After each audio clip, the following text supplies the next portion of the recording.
I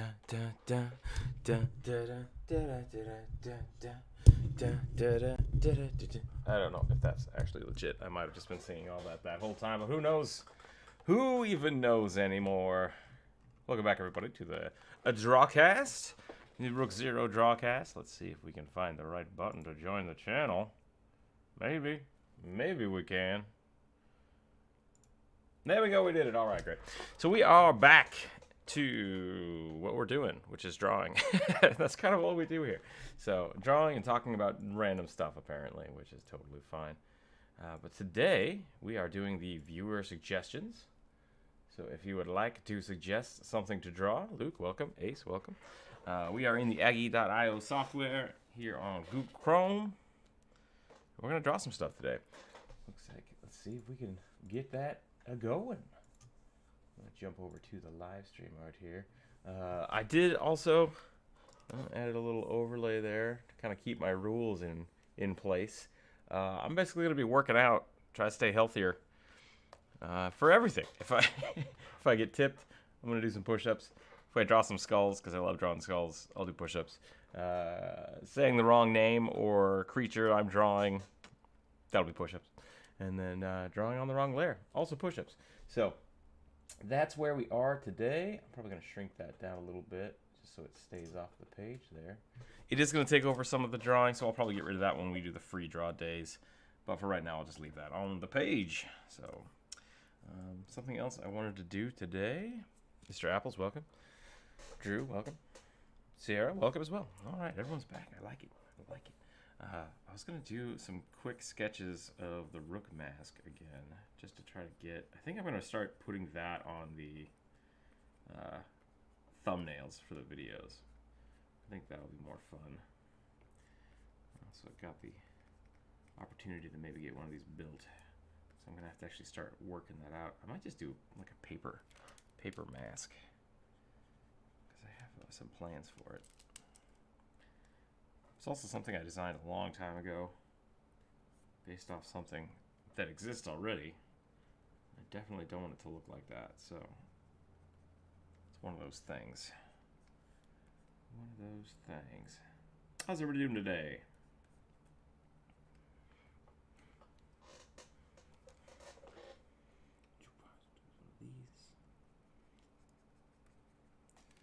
After trying several times, I finally have a P.O. box set up, so that's cool. So all those stickers will go out in the mail tomorrow. Maybe today. Well, I guess if I mail them today, it's going to be tomorrow anyways. So that'll be fine. They should be there soon. Unless the post office explodes with... that was the wrong word. That's not what I meant to say. Unless the post office breaks down. Because apparently it's being underfunded currently. So I hope all the mail gets there as soon as it can. So we'll see. Hopefully you'll get that soon. So all Patreon members should be getting some pretty sweet stuff soon. I just started my first campaign as the Roosevelt Minotaur. Awesome. Can you draw that? He's a fighter with a rapier. Yeah, we could definitely draw a Minotaur with a rapier. I'm not sure how we're going to turn him into Teddy Roosevelt. I guess a big mustache. It could be interesting. A winter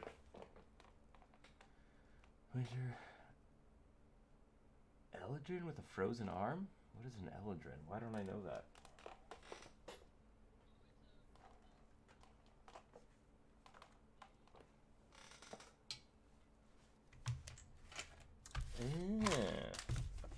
So they're like Fey elves, super Fey elves.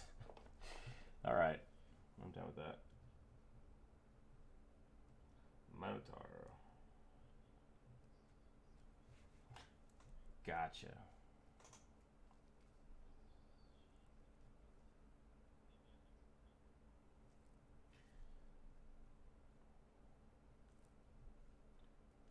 What are we creating? Jesse, today we are doing the community suggestions. So if you have something cool you want drawn, hopefully D&D related, we can try to accommodate that today. We'll do a little quick sketch of it. Tips are always welcome. If I get tipped, I usually spend a little bit longer on it just because I want to. I feel like that's a good way to do that. Don't feel like you have to tip if you have a suggestion, but always welcome. So let's go ahead and get this mask going. This is my mask. It's something that I'm trying to design and make up because yeah, I don't like showing people my face. I don't like people seeing me. It's a secret. Well, it's not a secret. It's just I'd rather wear a mask.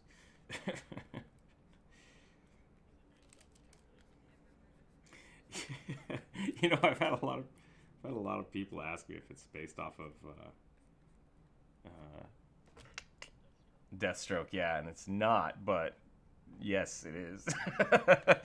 Like after the fact, absolutely. But no, it's based off of the Mask of Creation and Destruction, which is a Pathfinder item that's supposed to be based around Nathus, who is the god of, and really, like, a lot of the stuff I saw were like theater masks or Greek masks that were supposed to be like the, and I didn't like those as much.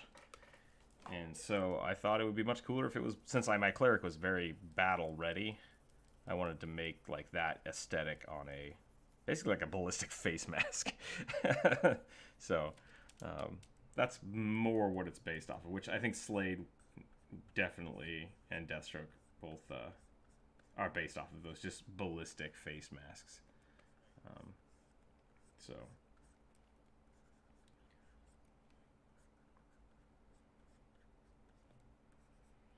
yeah, yep, that's kind of it.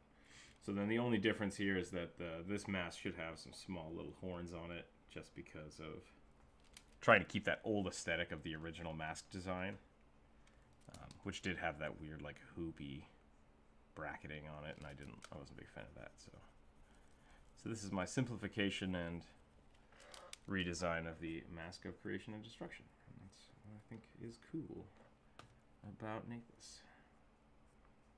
The power to create and the power to destroy. Having to find a balance. I always like that. I'm not sure if you saw mine.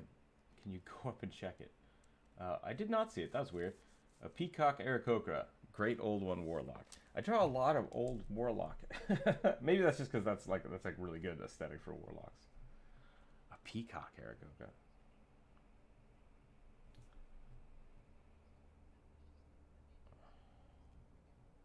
That does sound pretty awesome. That's a lot of detail, though. I don't know if I'm going to be able to draw that. But that is a cool character design for having the eyes kind of be everywhere.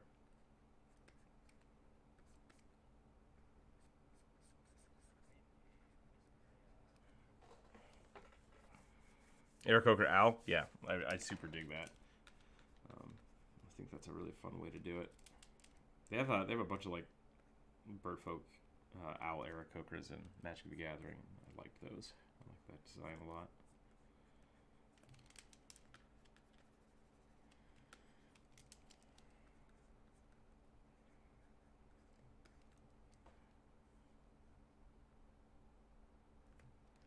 All right. Do one more warm up. One more warm up. We'll just do some of these. Gotta use my shoulder. Okay, I'm ready. Here we go. All right, so first one, we'll do the Peacock one first, because I skipped that one. And then we'll jump into the Minotaur. So let's do, I don't know what peacocks look like. Let's take a look.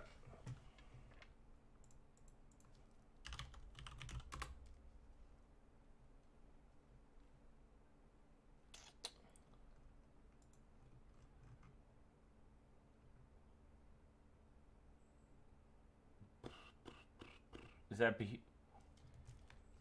How did I miss all these things? Maybe. I don't know what Behirs look like either.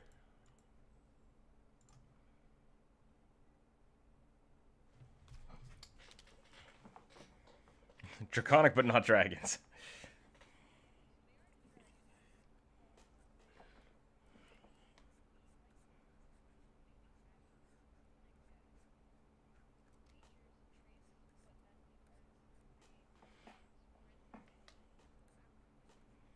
Wait, so they're dragon hunting dragons?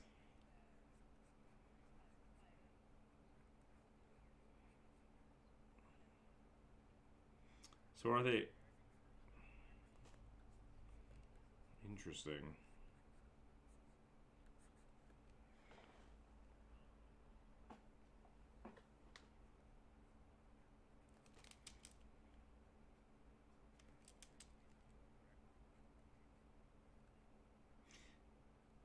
I've had a lot of people say that, and yeah, just make them. There's enough of them in like Pathfinder and older editions that I don't see why you can't just have them. Yep. That's what I do too. Is just use the same stats. I think that's a great way to kind of to get it across there.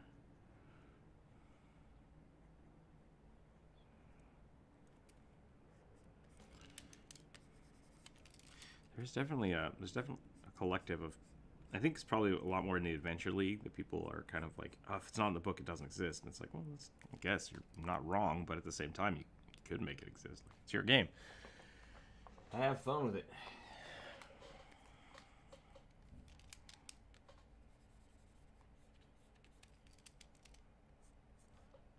Could be something you set up.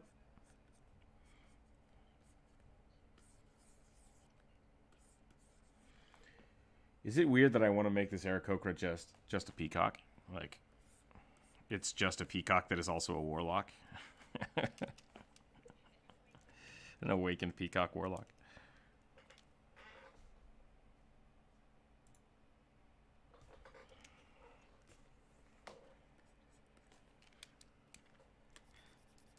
You know, there's not too many sentences that start with just a normal flamingo. That's just a normal flamingo, except.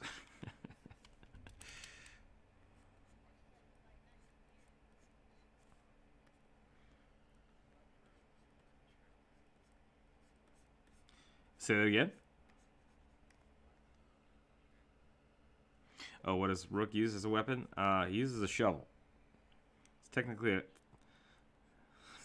a quarterstaff, but I always thematically give him a shovel or a spear. Those are the two options. Goblin Rook, nice. So there's Doc. Doc was the first person to ever wear the mask, and he had the shovel, and he was a cleric. And then now I've been playing Rook a lot more like a dragoon, with a spear or a lance. So kind of your choice there. If you want to go the cleric route, which is kind of my normal bag, I would definitely go the shovel.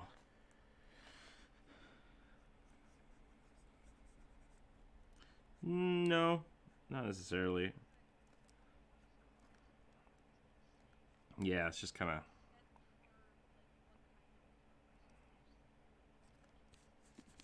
Yep, I'm okay with that, because clerics are technically, in my mind, like militant priests, and so I think someone could still have all like the priestly cleric spells without taking the military aspect of it or the martial aspect of it, which is also what paladins are, except paladins are like more militant or more lawful with it. So it's kind of it's a weird bag to me of always those three things kind of being exactly the same, whereas warlocks are kind of like.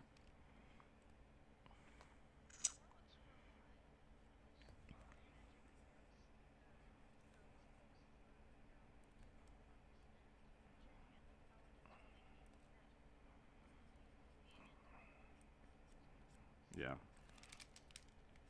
So I think they're definitely on a spectrum.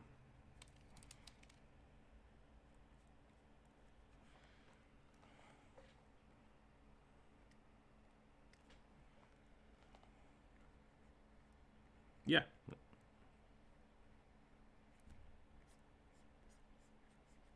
Yep, I've played with players like that, and that's really fun. I really enjoy that, and that's more in tune with the old priest mentality, which I really like. Welcome.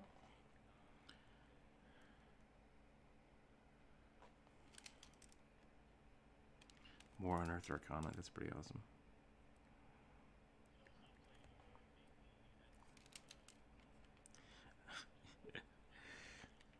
You mean the Warlock Cleric?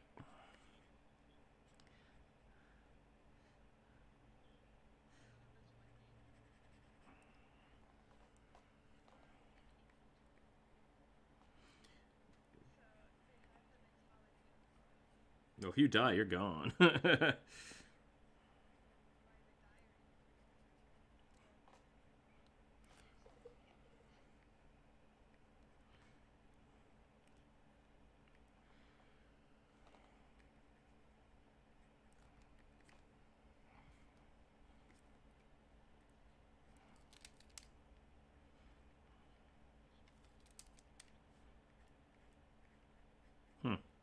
Interesting. Should have played Paladin. You only ever want to cast your cantrips.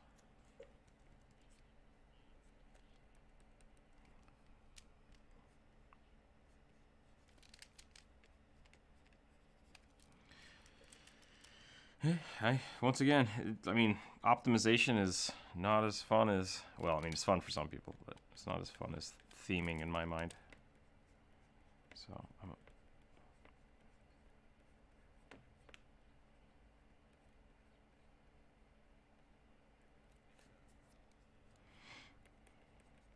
yeah, Stir Mage. Stir Mages are super fun.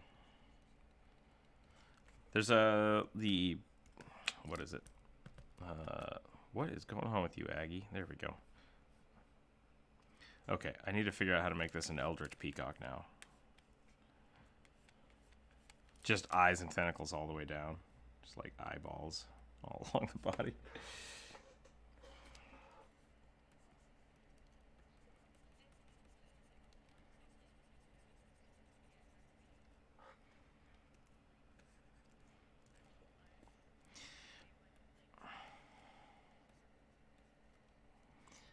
Unfortunately, yeah, I don't have a lot of time to do all of these, so we will just do a handful of feathers.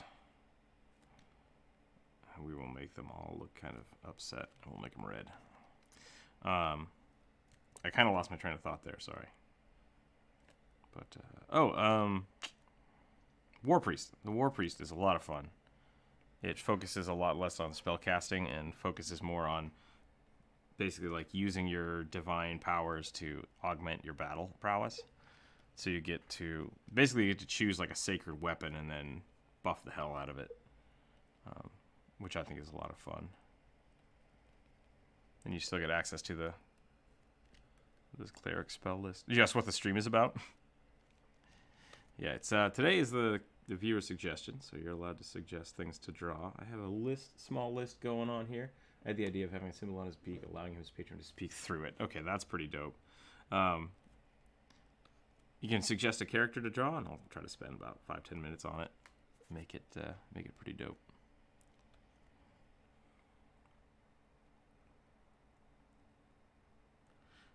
I think that does happen. Let's do one of these. We'll give him a fake, like Joker face laugh thing here that his patron can talk through.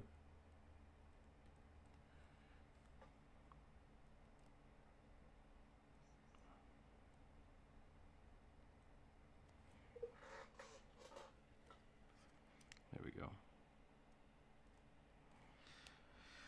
I'm gonna give him a big purple coat because that's what warlocks wear. I think I did. I think I did make a Joker peacock. Some green inlay. Yep, that's what we're gonna do. We'll do this. Give him a nice big poof.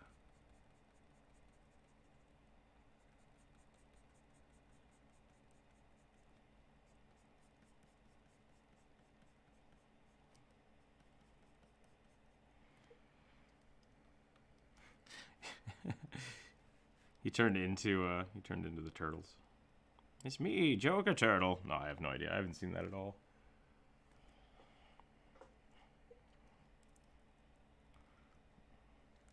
How do these feathers do? Okay, this is what the feathers do. We'll do this. We'll do some of this.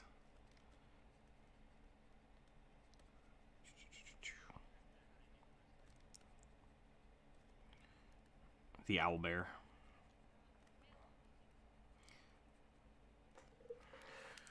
The female ones are not peacocks. They are peahens. Don't judge my My bird knowledge. It's bad. It's actually really bad.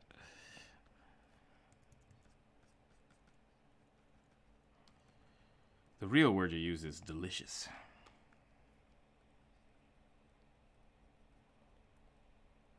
I think that, yeah, there used to be lots of stories of people eating peacock. Very, very brown. Very. Sure, yeah, I mean, that's what they are. They're pea birds. No, peahens are not as colorful. They're very, which is kind of is the same for a lot of birds. A lot of birds, the males usually have all the plumage, and then the females are sexually selective because of that. So there you go. There's your science quota for the day, and there's our peacock warlock. I think that's pretty dope. Okay, we have a baby Bahir, which once again I have no idea what that is. Bahir. Images. I need to type D&D behind that, apparently. Oh, it's one of the many-legged things. Got it. Jonas, take this one over. do this one for me. My okay, it's got to be a baby though, right? So instead of it being super long, maybe it would be super long still. Yeah, it should just be like super chubby. So we're gonna do like this.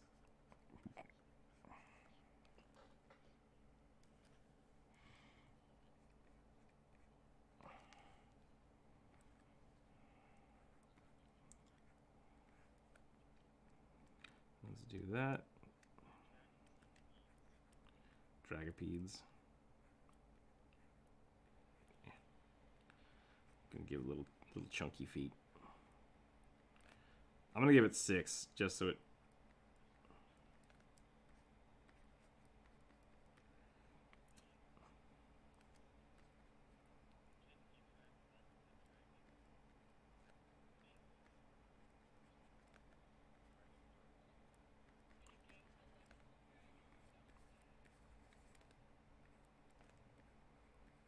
The rubber duck be here.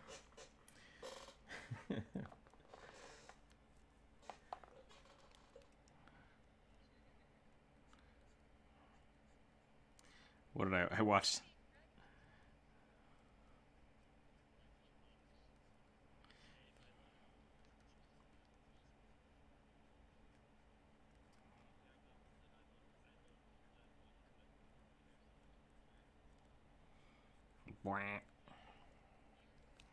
You did to me.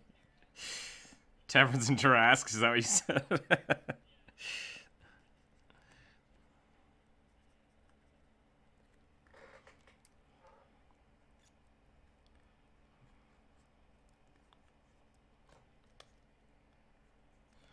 Let's call it what it really is. It's like Dungeons and Drama Queens. That's really what what D&D is.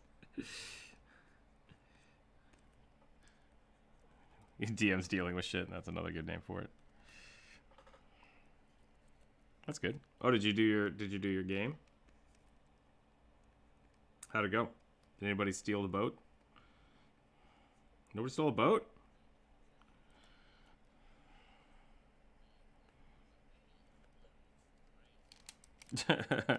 I would like to procure a job, please.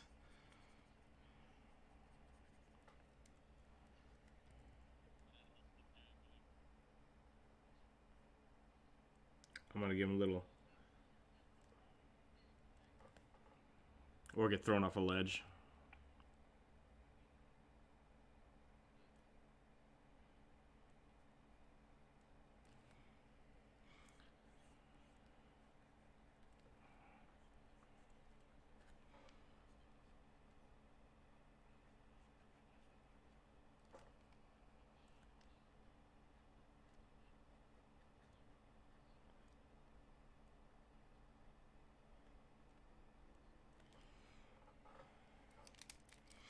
Oh, I've read one of those before.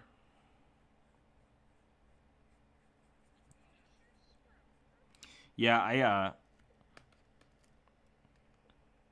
had Doc one time discover an evil guy and I stole his book because I was like, who the hell is this guy? And like my DM would not tell me. I'm like, I'm gonna see what's in his journal, and like she's like, well, you go blind. I'm like, worth it. I've learned something.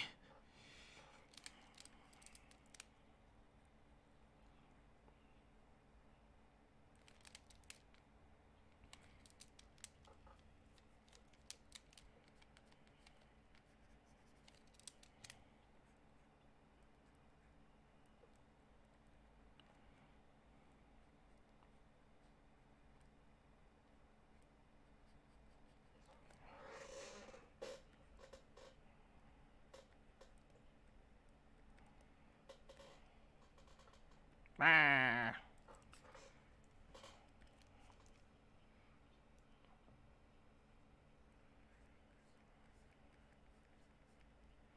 Yeah, I mean, there's unless you're so universe. Sorry, let me rephrase that. Unless you just like set out in your mind that hey, there are really dangerous things, and you've told your party about it. Uh, I don't think most people would think, oh, if I read this, something bad will happen. Like maybe Indiana Jones.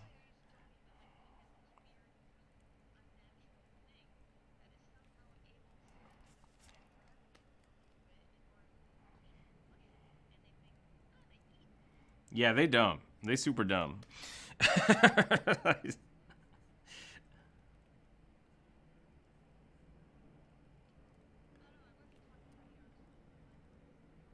Yeah.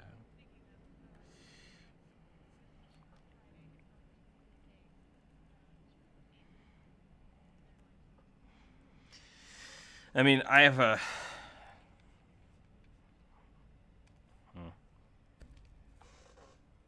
Why are we here just to suffer? Draw skeleton dino.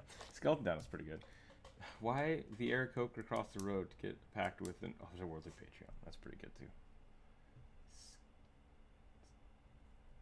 Dino.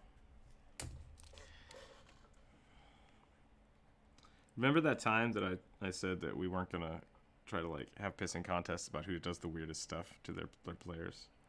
Maybe I forgot to say that, but maybe we should do that though. Maybe we should not have pissing contests. Oh, well, I torture my players all the time with weird random stuff that doesn't make any sense. They're real dumb.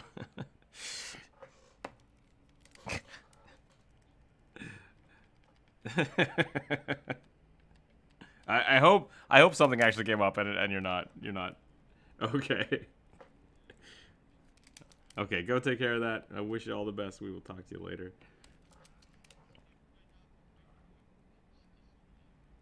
It's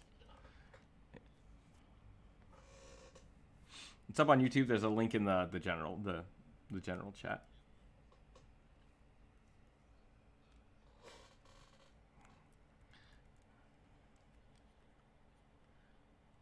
This torturous roll. Once again, still competing with each other. Yes. Okay. Okay. All right.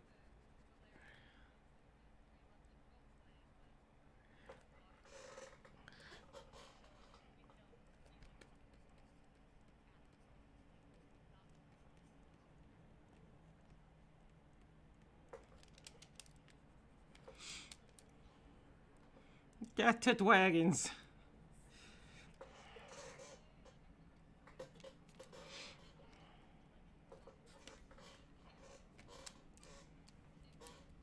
That's okay.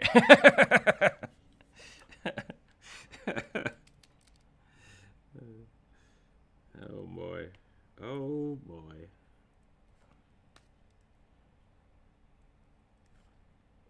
I don't know what you mean. Uh-huh.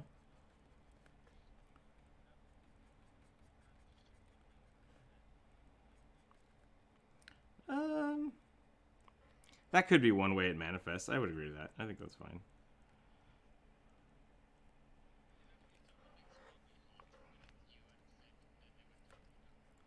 But being hot is so subjective, especially with D&D in mind. So like So like you could be a dragonborn with super high charisma, but you just look real funky.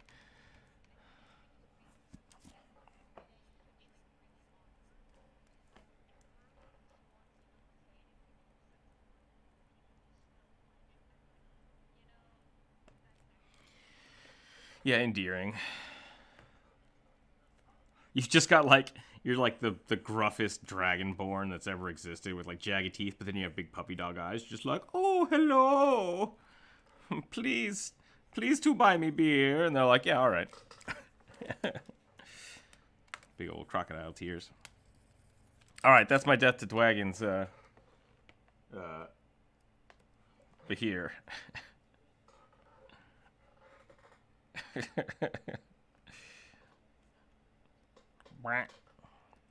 pretty good. The younger. Yep. All right, Minotaur. How about a leopard sphinx oracle? Yeesh. Man, we're getting some detailed stuff today. That's pretty awesome. Venera warlock. Sphinx would be fun. Let's draw the sphinx.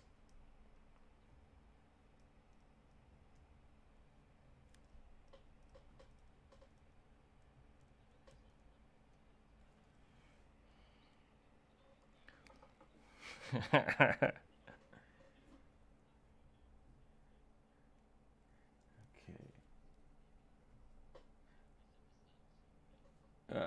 What? A leprechaun. Is there a leprechaun? Did I miss the leprechaun?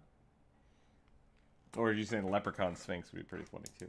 Let's do the Minotaur with the rapier, and then we got the Elven, or the whatever it was called. I'm sorry, the Eldrin. Yeah, got the Eladrin. We're gonna do a Dino and a Sphinx. I like it. That's a pretty good roll. Any mimics? No white cell. We're not allowed to draw mimics.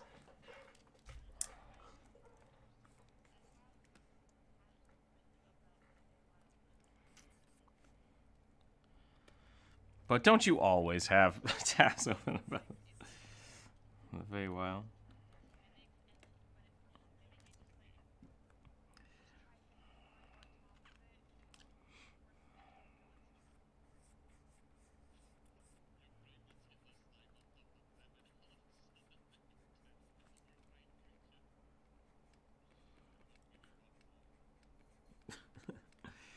Oh no, that slime turned them into a mimic.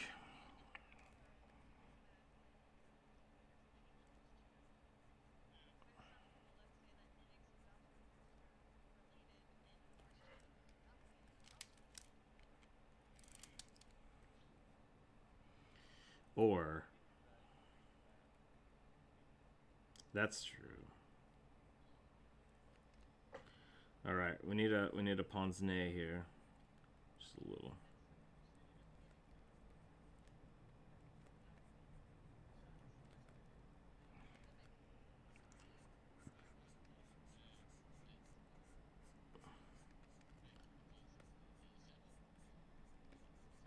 Let's do this. What the hell did Teddy Roosevelt look like? Eating food, listening, still probably. All right. Teddy Roosevelt. Here we go. The question is, can I find Teddy Roosevelt fencing? Like, fencing sword. That's kind of the point, yeah. Okay. So we have the cow. There's a Minotaur. We gotta give him a big old mustache.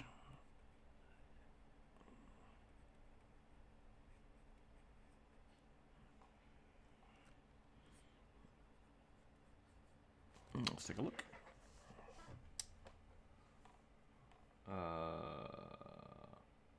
Draw yourself with a board saying no mimic. We can actually draw mimics, but I could put that on the rules. The problem is when we draw one mimic that turns into a billion mimics. Yeah, mimics all the way down.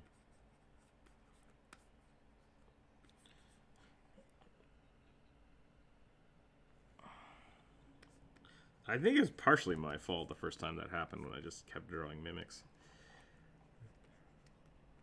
Yep. The whole party got turned into mice. That was a weird episode. It was a weird episode.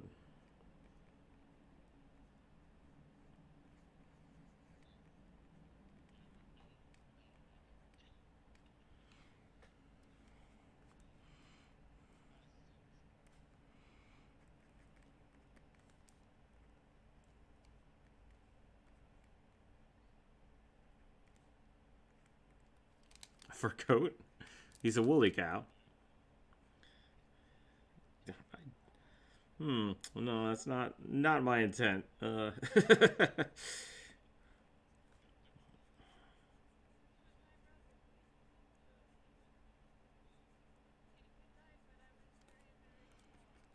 boy. That sounds like very Minotaur. Are you wearing leather? I am. Ah. Don't mess with that Minotaur.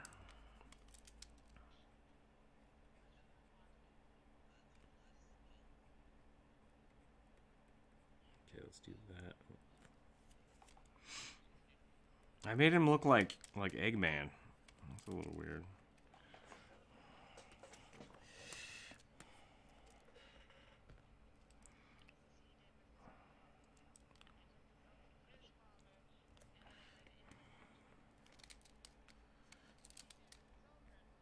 See, that just seems like tradition, and then it's not weird anymore. It's like, oh, okay. So it's cool that you're wearing your ancestors.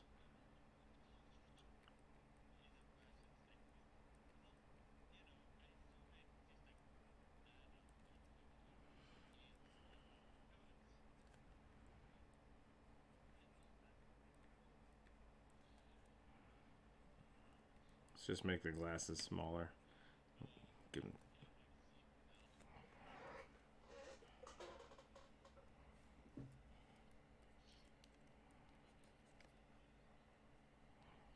That's good.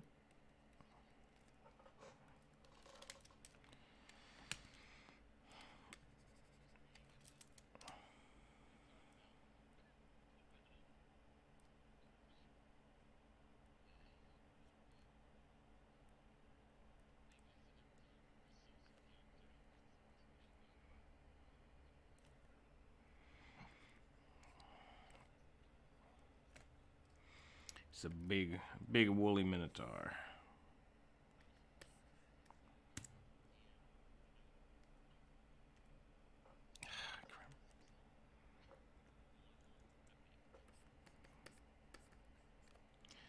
Pew. Let's do that.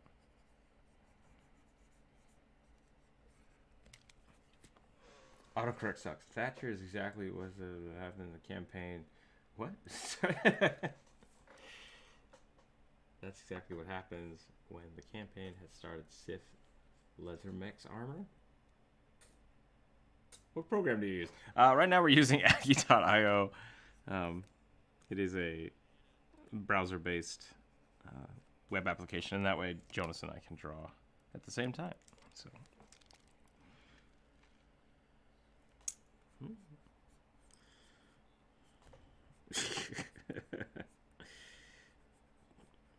Patreon members get access to the Aggie software.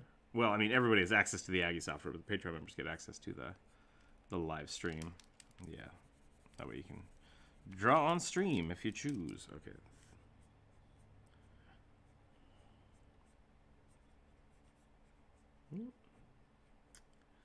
Not everybody is an artist, and not everybody wants to join, and that's fine.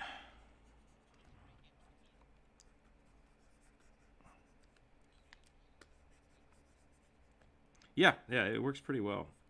And it's actually gotten a lot better too, because when we started, it was kind of weird. Kind of.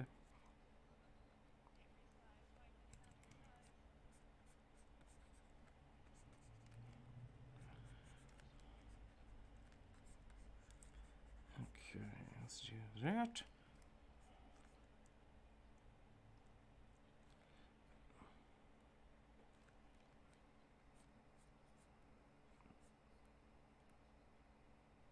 Wait, scuff is a PC way of saying something? Scuffed is just a word. What? Okay. But scuffed means something specific. Yeah.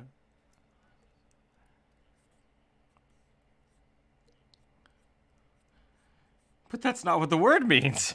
Words have meaning.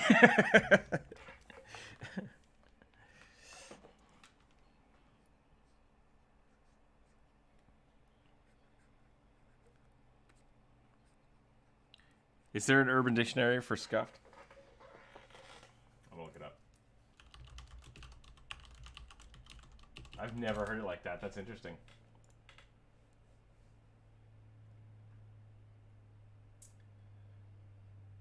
Broken or not of quality.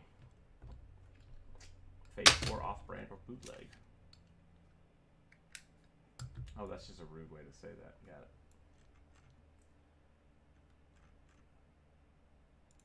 Yeah. I've only ever used that word as something being scuffed, like scuffing your shoe, because that's the meaning of the word.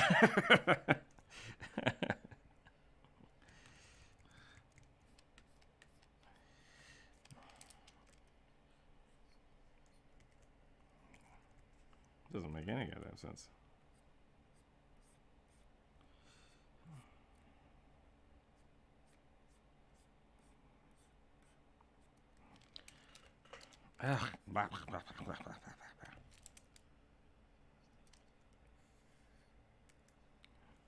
I'm pretty old. I'm old, super old.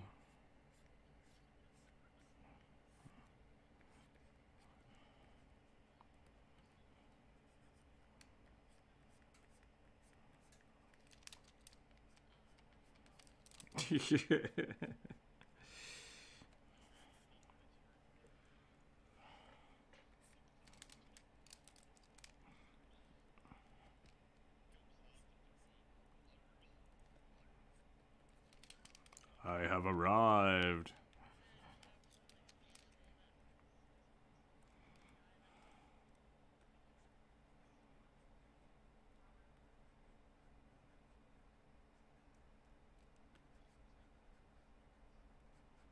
Mob Psycho?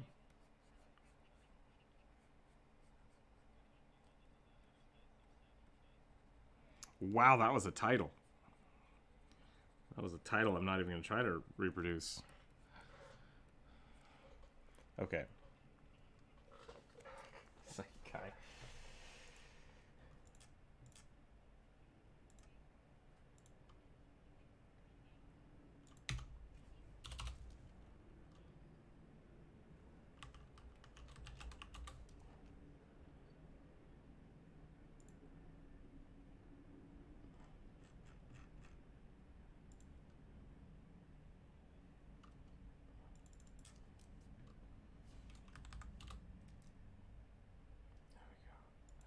I typed in Roosevelt into Google and it brought me Franklin Roosevelt. I'm like, that doesn't look right. So now we might draw Franklin Roosevelt Minotaur.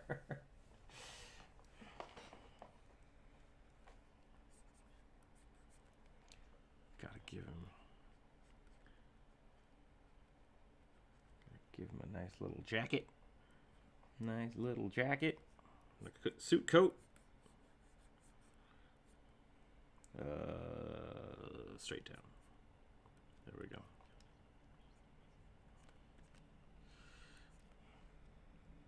Well, you know, here in America, I gotta represent.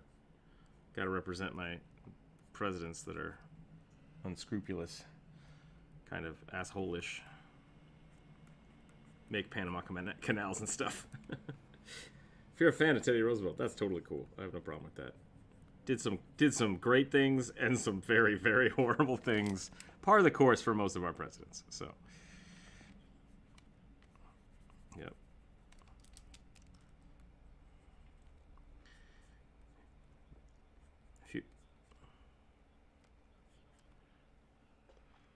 Oh, you know what? I just remembered something. So Teddy Roosevelt was known as a bull moose, so I have to make him a mooseatar. Because that seems important to me. Yeah, he was a bull moose.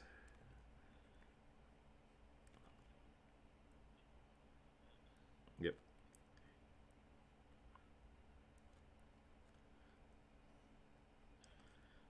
not a bad place. It's not a bad place to get it from.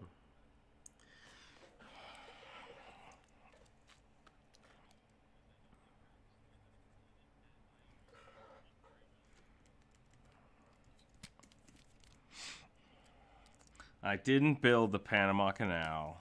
Open the pod day boars, please. That's a great one, too. That's a good one. These aren't the droids you're looking for.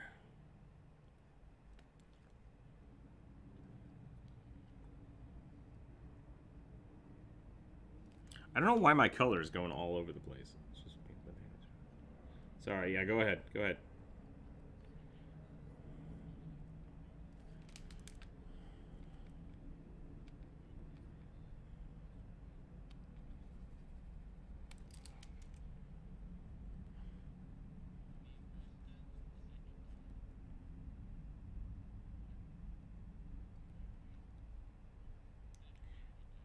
The one when they named it America, or the time that they decided to just take it over? Those are the two times that...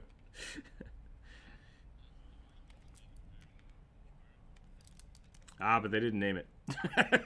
So it doesn't count.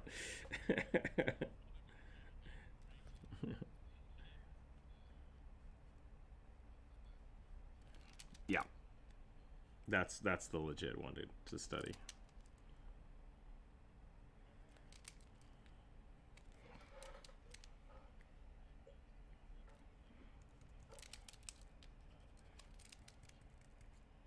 Codland?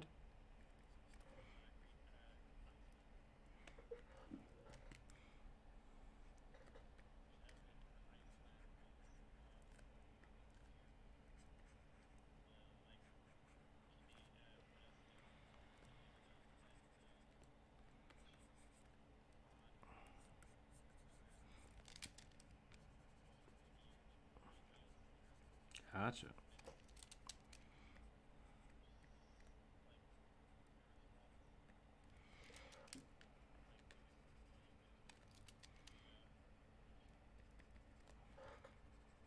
All right, there is my Teddy Roosevelt Moose Atar fencer. Yeah. Just one random football right here. Is that a Teddy Roosevelt thing? All right, let's do it. Drunken History, thank you very much for teaching me about the president. That's a huge football, but you know what? I don't have football, so it's fine.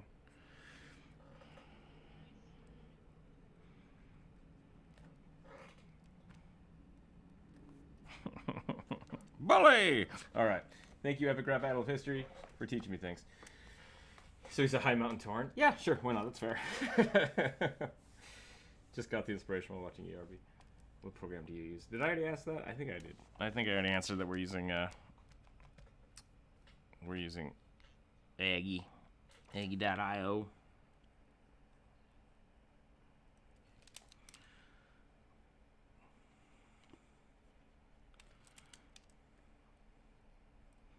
Where can I...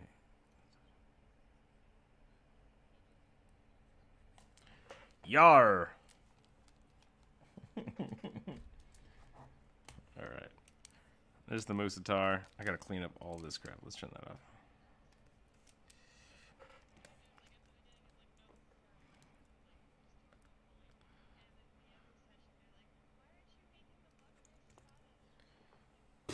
Why would you make the bugbear Scottish?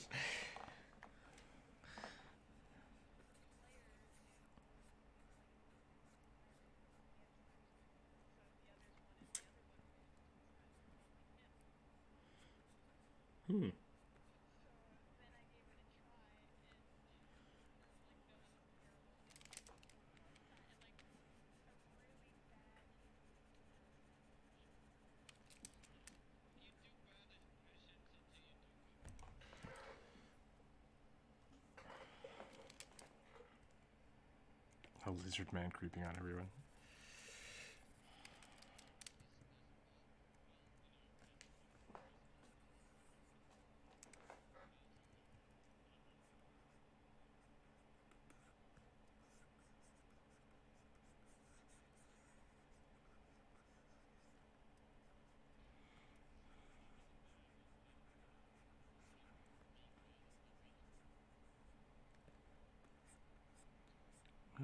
What am I doing here? Let's do this. Is that what I want to do? Yeah, that's what I want to do. Awkward.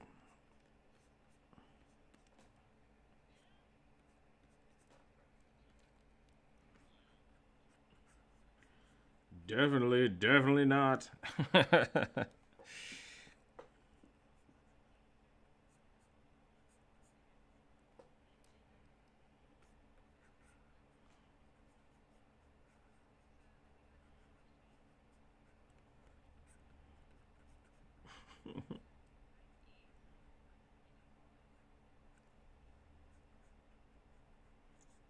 So you got more childish as you grew up.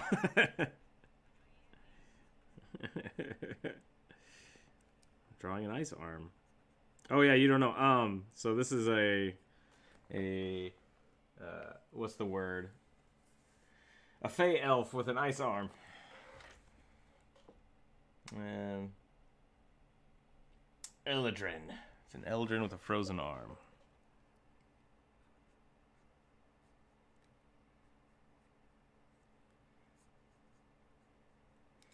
This one I'm going to spend a little extra time on because I think it's a cool concept. Haha, cool concept.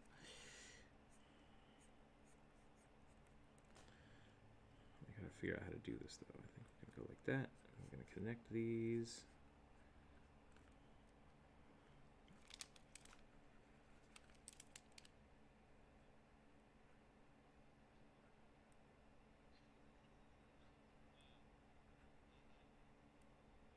Oh, yesterday I discovered that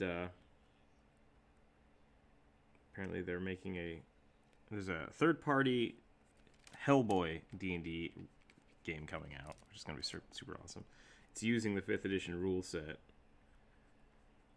so it's its own thing, but it should be 5e compatible if people want to add it to their book, which I super dig. So I'm a big fan of Hellboy.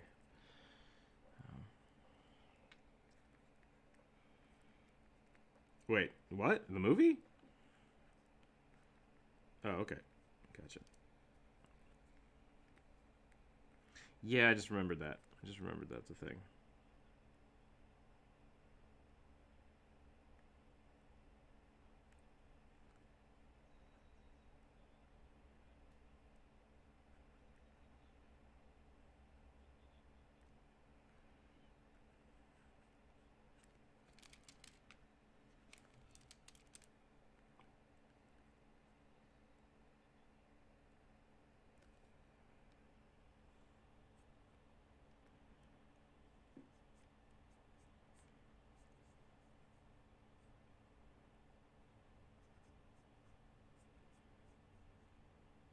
I want to make this very...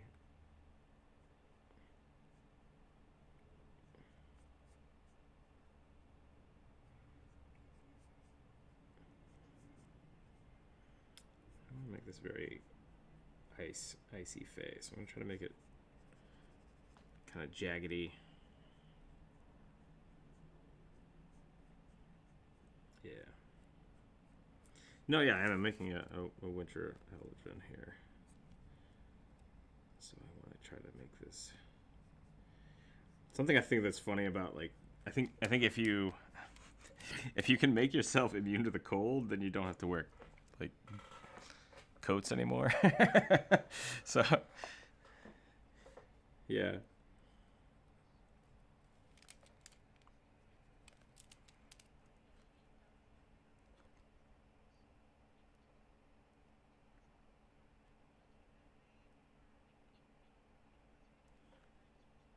Yep.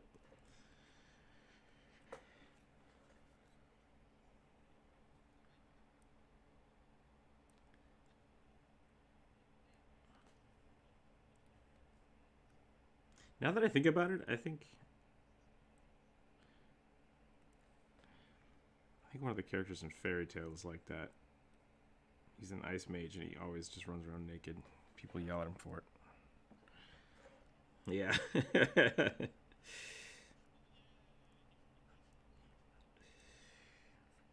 just thought that was funny.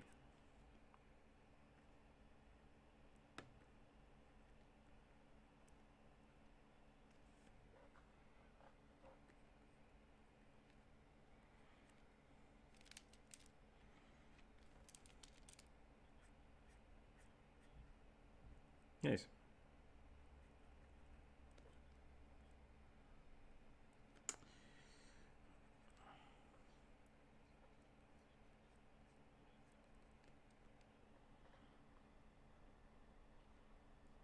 We got I just recently got a bunch of my friends to start using D&D Beyond, and they're pretty happy using the dice rolling thing.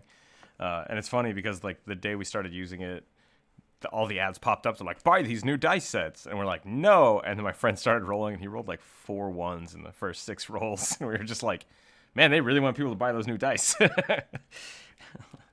Not cool, D&D Beyond.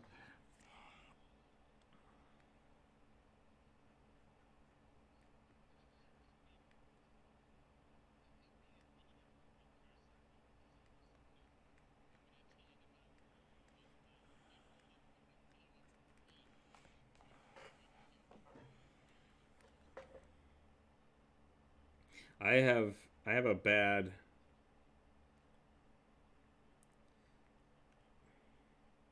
yeah, I have this bad habit of my monsters are always rolling like really low, and then I'm like, okay, now the monster's going to attack my NPC, and he rolled a nat 20. That's cool. So I have a bad habit of killing my own NPCs on accident, and it's very frustrating.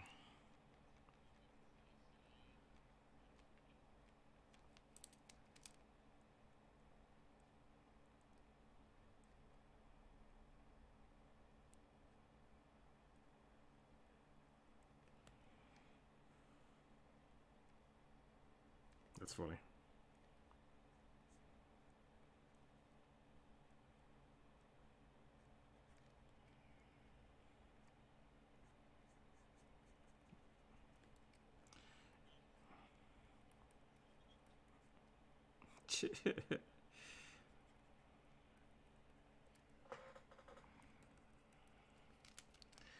I've had a few players have death wishes for their character, which has been kind of fun.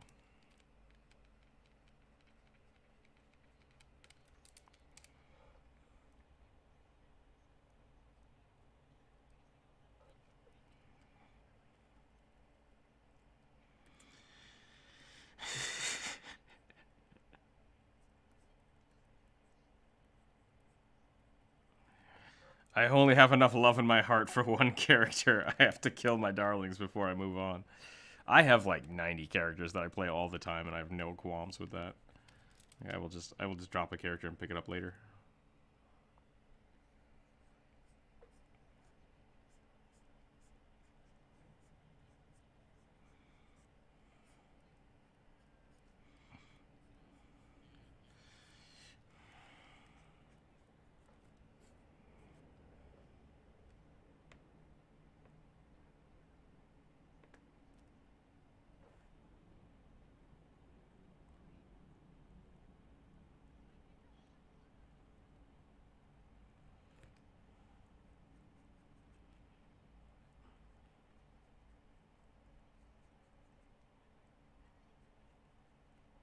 All right. Little frost burn there.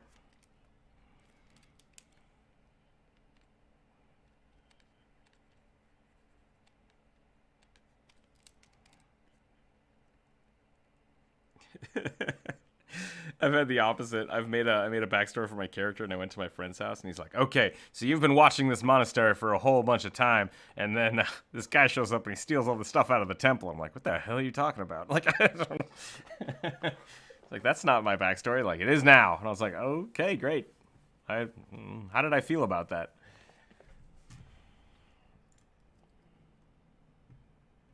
Ice dice. What is ice dice? Oh yeah, it's pretty good.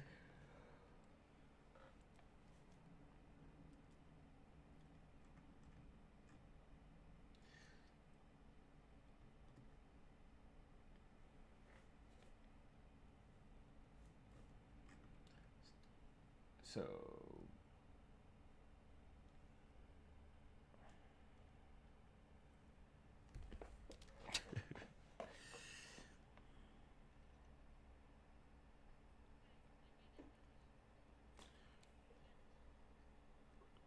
yeah, I agree.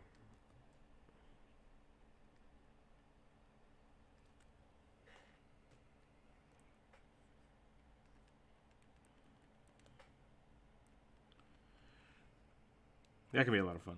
All right, there's my my ice elf. I'm gonna shut that off. I'm gonna go get a drink real quick, and I'll be right back.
Okay, I'm back. Sierra, you just posted Ice Dice in the chat, which looks like a cool Kickstarter. Quick heads up, if anybody wants to do that or something similar, you need very purified water, and you usually need a really good freezer that freezes in a specific way. So, yeah.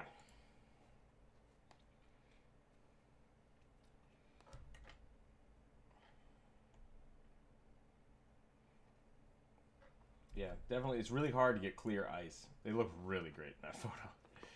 But expectations. Would definitely make ice dice. Totally cool idea. Probably going to be not clear.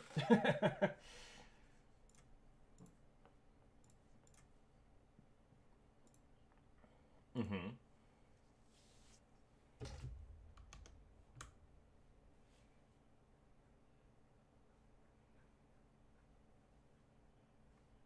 Yeah. Oh, that's what it is. It's basically a food safe silicone mold. Well, actually, most silicone molds are food safe.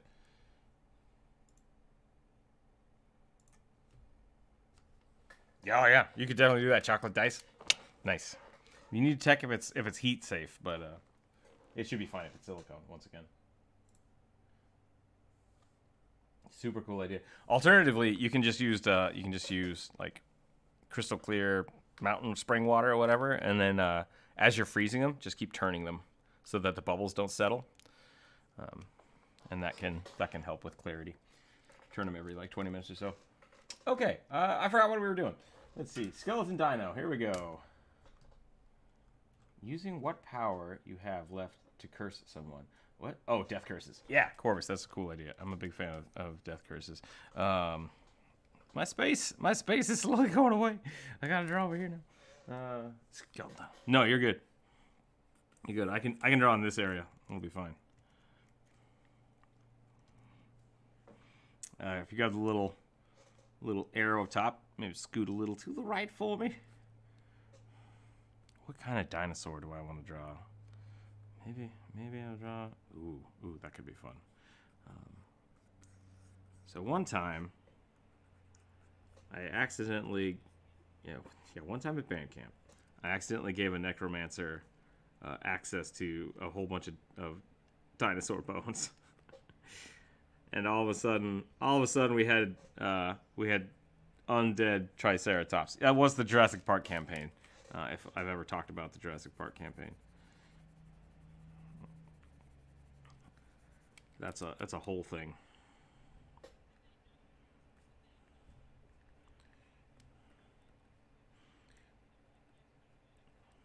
Oh, they had to. No, I knew full well that they were playing a necromancer long before they did this. Yep, that happened too. Yep.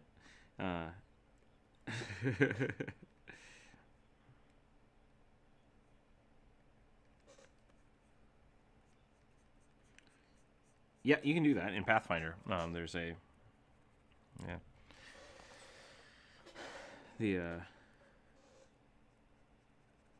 too many people talking. Sorry. Go one more time. You did this in Jonas's campaign, and then I couldn't hear what you were saying.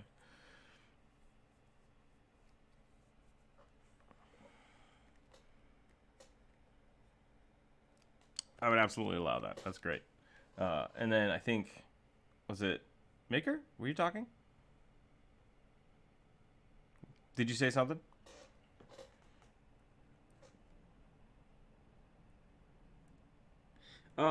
That's a secret. I can't tell everybody that. It was totally John Hammond. No, you called it out right there. Yeah, John Hammond is a necromancer. If you guys don't don't see that as a real world analog to a necromancer, then I don't know how to help you.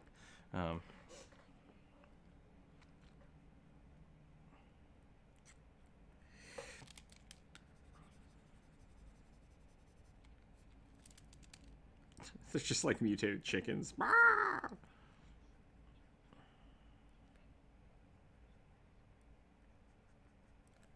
And mathematicians. Yeah.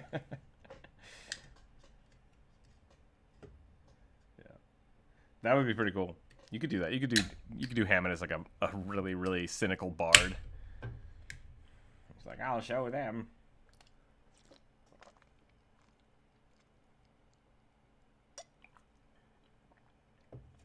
Malcolm. Ian Malcolm. I didn't put Malcolm in there. I had Grant in there as a actually, I think I killed off Grant. This is a really weird story. I was planning on making a whole video about it at one point in time, and then it turned into an animation, and I was like, yeah, I'm not going to do that. And I just scrapped it. But I've run it with 3 different parties, and all of them really enjoyed it. So it might be something I do later for the stream.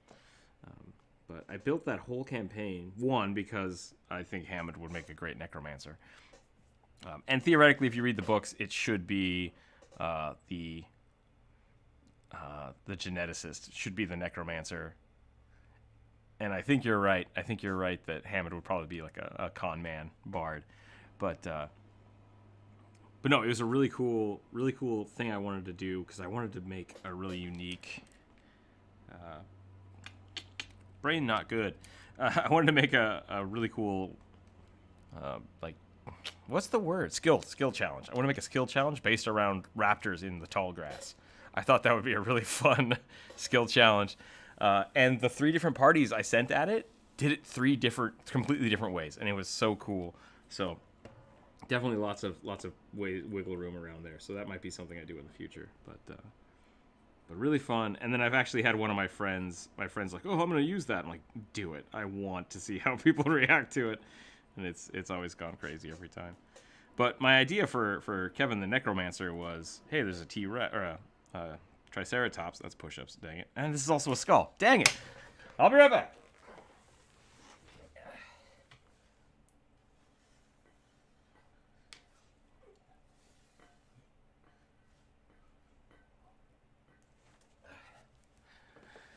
He tricked me. I've been bamboozled. No, so I knew, and got me. I knew Kevin would want a Triceratops, so I made them fight it. But I made them fight it in a way that it seemed like running would be the best option, and they basically almost died fighting it. And then Kevin was like, "Yes!" And it was a really cool reward system for him. And then when they got to the T-Rex, it very much was a like, oh, but I have the other one too. And he had to decide. Yeah.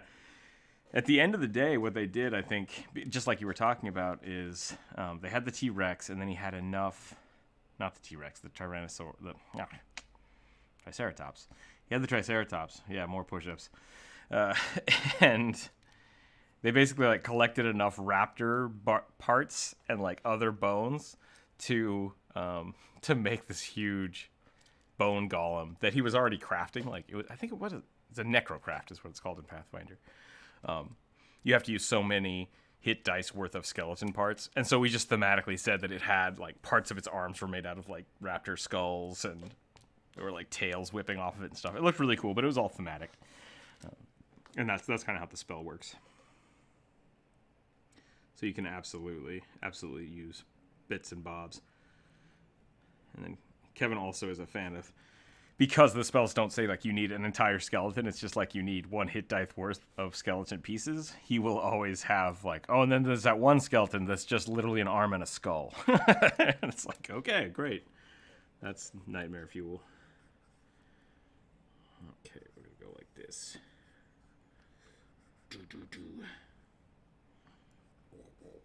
I don't need that much tail space. Do like Triceratops though, pretty cool. Pretty cool. Dinosaurs.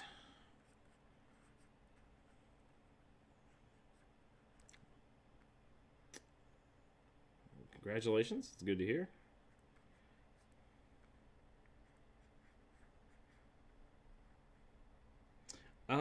Like personal game rules for half races. I'm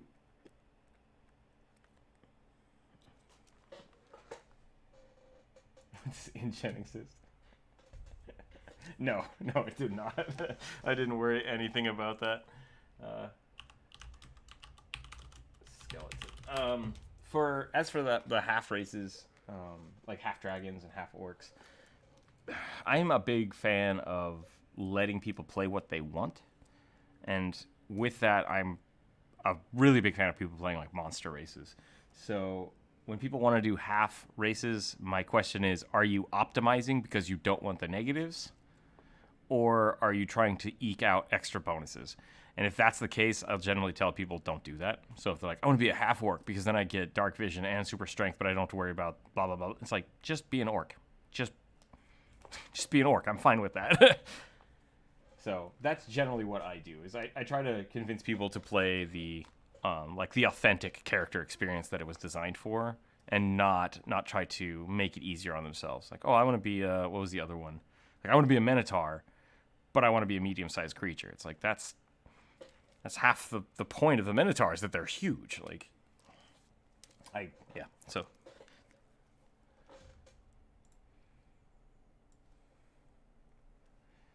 Yeah, see, you just want to be bold. I don't see why you couldn't do it.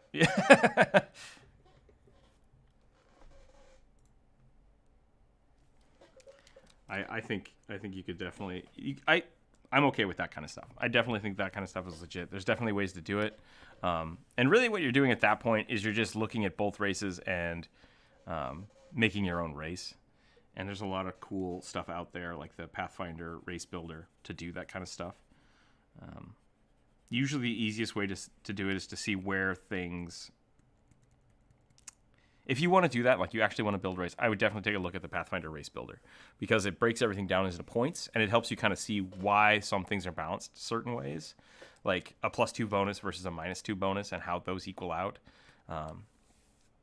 as well as...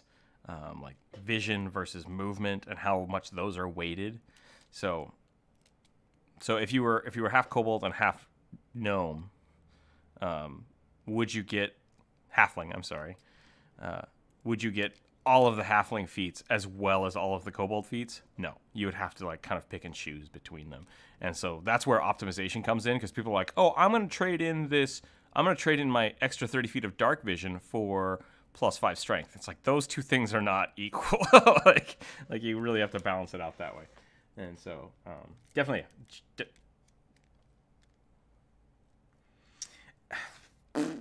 I mean, it's D&D. You can do whatever you want. Someone was talking about playing a Tarrasque dragon, or a Tarrasque human, half dragon, half tree. Whoa! What just happened? Did I do all this stuff? Just like all this. Okay, my pen's freaking out. No, that was me. That was definitely me.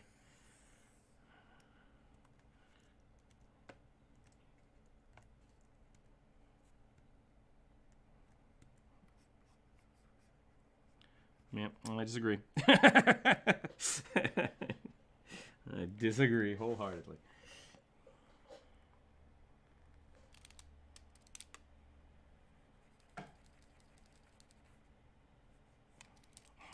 I'm an abomination.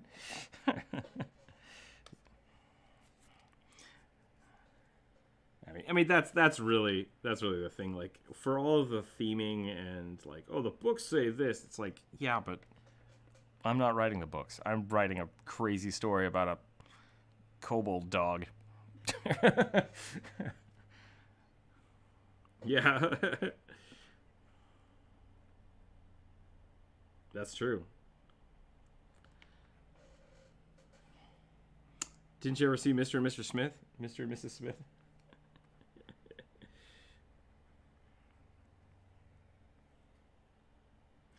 Yeah. I would, once again, I think you have to look at like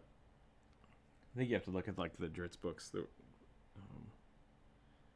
because they really are, a lot of the books for D&D talk about those misconceptions that are in the D&D books, and I think that's kind of a good point, because like, so the Drow have this just permanent hatred of surface elves, and the books just go through and talk about how it's indoctrinated in them.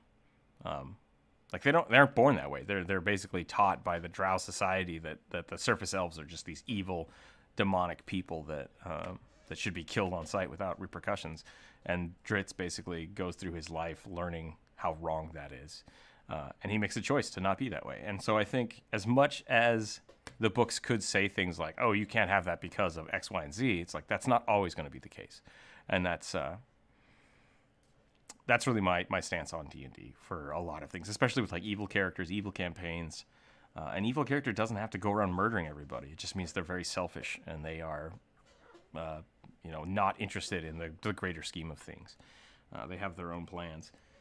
So, yeah, I mean, yeah, you can definitely do what you want. If you need help with it, check out the RP builder or the race builder in Pathfinder. It's a great starting point. And then, yeah, there's a lot of homebrew online. Check those out. I see a lot of homebrew online that is very much just like, well, so since I'm Tiefling and Dragonborn, I get breath weapons and immunities and also super dark vision. And it's like, where are the negatives? Where are the negatives of things?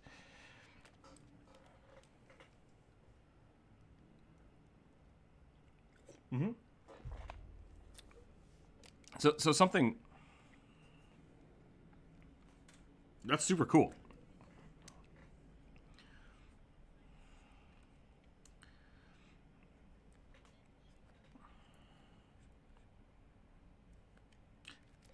Perfect. That's a good balance, and that's the issue I see a lot of the time is because once again, like a Dragonborn Tiefling sounds really cool, but the issue people do is they see all the bonuses from both races and they just take all of them instead of choosing the parts of it, and that's really into the race builder, especially with like Trox. Trox are mechanically, like by the numbers, overpowered as balls because they are a monster, and monster races take higher rank points or race points because they don't level the same way.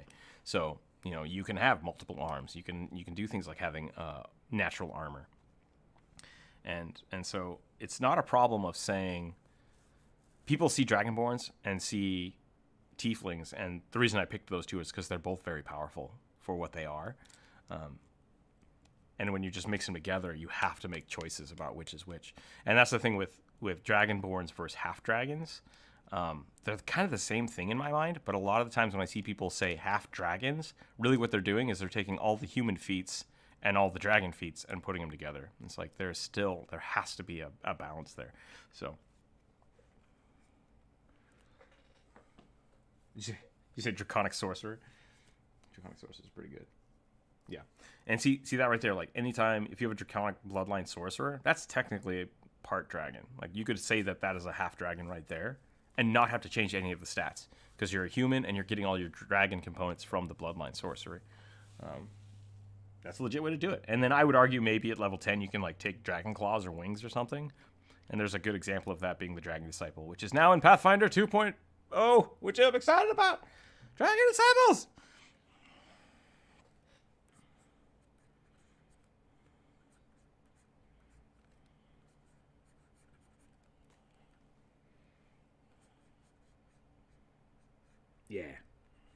Yeah, so see that right there, that's perfect. Like that's how I love it.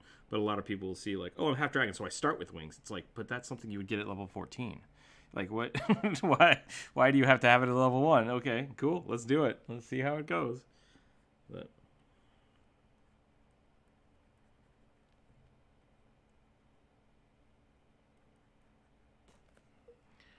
I would definitely allow the winged kobold, but you're gonna have to trade in a lot of stuff for it. I like that idea.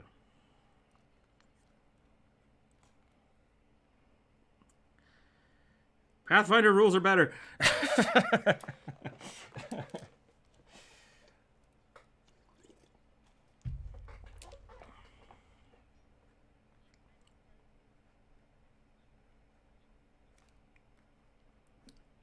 Yeah, exactly. And that's what I love it.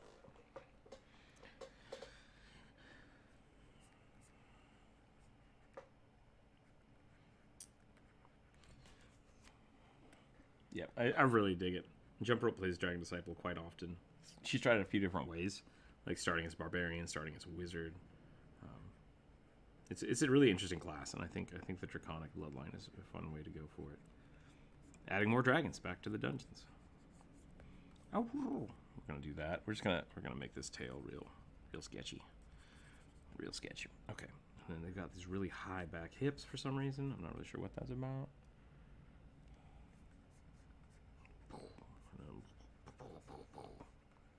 There we go. Bone Dino. I dig it. That's not how their eyes work, but... Did you say Dragon Kobold? Kobold dog. The Kobold. Well, I gotta draw the Leopard Sphinx, the Mimic, and then the Kobold dog. I think that'll be the last one. Kobold dog. They do have a Goblin dog. I also made a Draenei Shaman today in my free tier. Wow. Draenei look really cool. I'm sad they're on the Alliance. That's all I gotta say. For the light! Anywho. Leopard. Leopard. What do leopards look like? I think they're just round cats, right?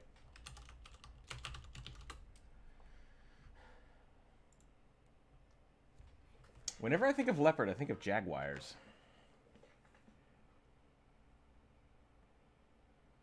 Very similar. Yeah.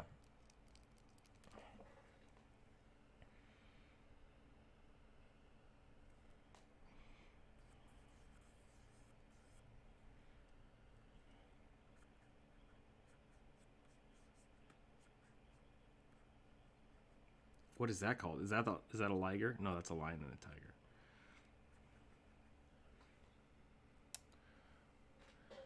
Got it. It's like a donkey. That always weirds me out. Can donkeys not breed with other donkeys? Or maybe it's a mule. Maybe that's the difference. Okay.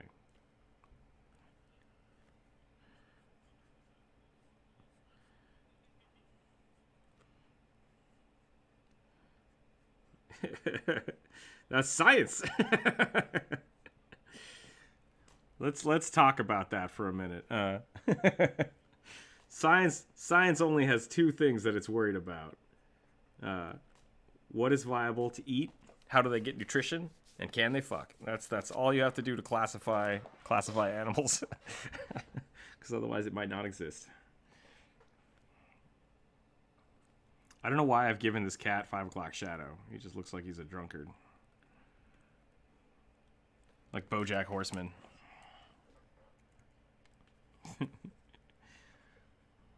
Felix the leopard.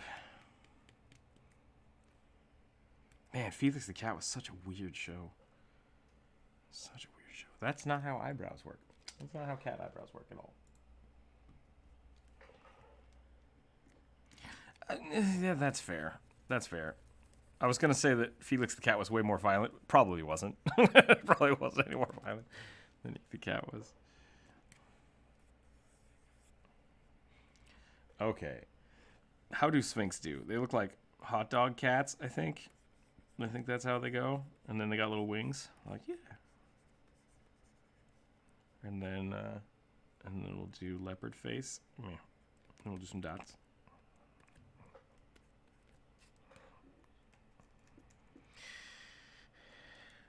Right? What is up with Sharky the Shark Dog was great. Like, that's a great design for a dog. Just like, and then he's just like little chihuahua feet.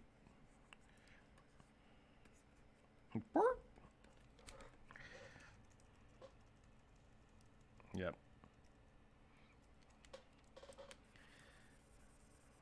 If you're not sure what Sharky the Shark Dad is, check that out. I always thought it was really funny that he was the only animal character in that show that couldn't talk.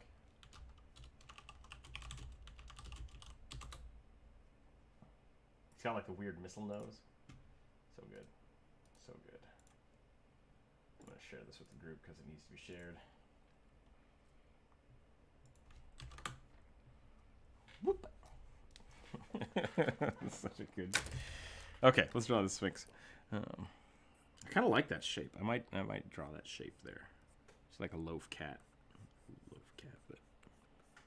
Yep.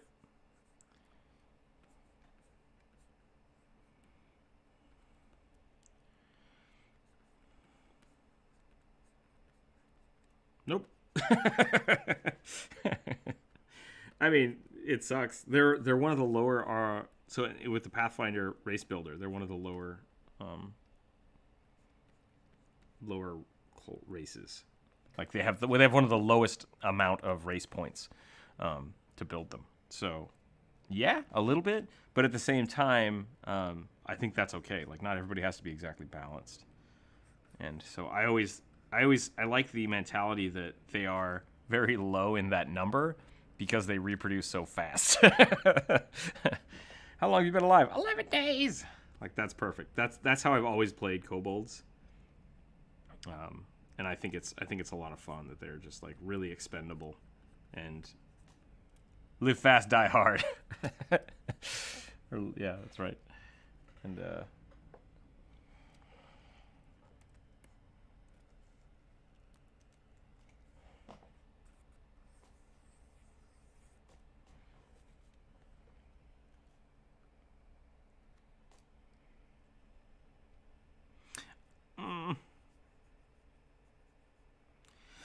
that's interesting. That's something you could try, I guess. I'm like I said, I'm hesitant to change anything about them because I think that's kind of their appeal. I like them being weak.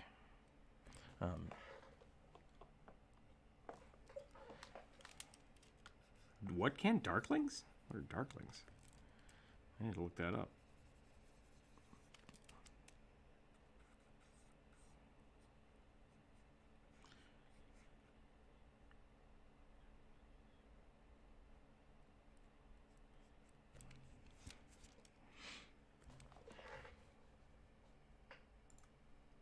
Okay. Oh, okay. I know what you're talking about. So they're like basically super drows. I'd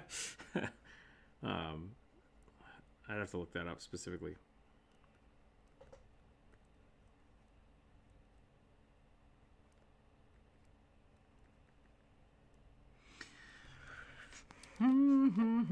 I would argue that should be charisma or wisdom based then, which is weird. I do think it's weird that they get such a low charisma, but they are supposed to be so disgusting that they're the only thing dragons won't eat. Something that I loved about kobolds back in the day, especially like old school Magic cards, because you used to be able to have a kobold deck, and what the kobold deck was for is you would spawn a butt ton of kobolds and then feed them to a dragon to get a really big dragon out. And that was kind of the flavor text. Is like dragons don't enjoy eating kobolds, but there's so many of them that you might as well. And I always thought that was kind of funny. So yeah, I like kobolds being weak little creatures. I really think that was fun because then people underestimate them, and they're very good at kind of tricking people. Whereas goblins are just kind of, how do I say this? Goblins are kind of stupid. I always play goblins as trying to trick somebody into something and being very opaque about it. Like you should go over there. Why? Because there's food? It's like, okay. Whereas a kobold, I think a kobold would be very good at tricking party members. They should be very good at one thing they says in the book is that they, as soon as they see that a fight is going to be lost, they'll just like pledge their servitude to that person so that they can betray them later. I love that. I think that's perfect. Like they have no qualms and they kind of know that they are a weak race, and that's what I like. I find them endearing because of it. They very much are like, yep, we're super crappy. We'll get you later though, when you least expect it. So.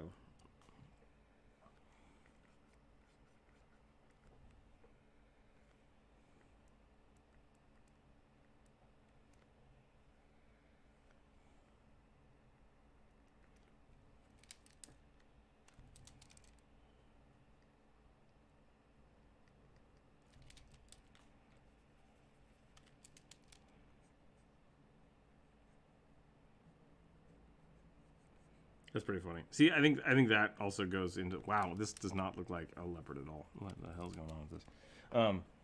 Round face, muzzle, round face, muzzle. Okay. No, we're back on track. Yeah, I think I just allow that stuff all the time. D&D once again simplified things a lot, and the way we have to look at it, especially with kobolds, is the kobolds are an advanced race. They are an advanced race that is specifically weak, though, is the problem. And so them being not balanced makes it hard to push them into the like the gameplay arena. Just like a character that's way overpowered is hard to fit into the gameplay arena without it being kind of weird. In the grand scheme of things, if you roll your stats, it shouldn't affect anything. To be totally honest, because you can still get everything. I think you're a small size creature, which has its benefits. You're going to be weak, which is fine. But if you have, let's say, you play a gunslinger, it doesn't really affect much.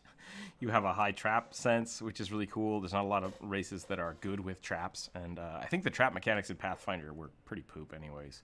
So I always had a lot of fun making new mechanics for how to build traps and design traps for players, but it's all thematic. Is kind of the issue with it. I really like kobolds for being kind of purposefully squish.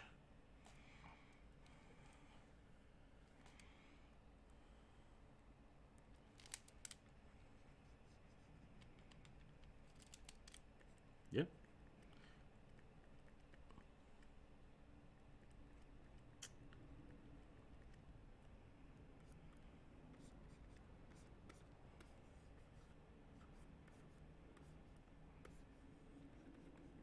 I still like the idea that every kobold has a cousin.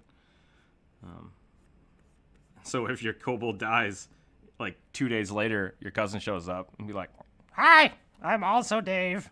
It's like, wait, what? Dave died. Yep. It's like, but okay, great.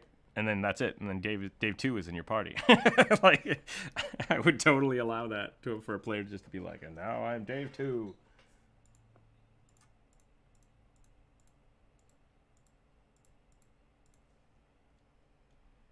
I am other Guff.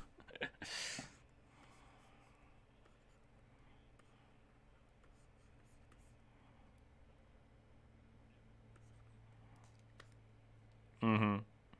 It's like you're born with that, and they're like, "Here's your green slime. Where's this come from? It ate your brother." Oh, like they don't. No one has ever actually eaten. One of my favorite Magic cards is called the Mog Cannon, and Mogs were supposed to be like pseudo goblin kobold things, and the Mog Cannon says, step 1, find your cousin. Step 2, put your cousin in a cannon. Step 3, find another cousin. Bone Storm. So yeah, that's one of my favorite Magic cards. Super fun.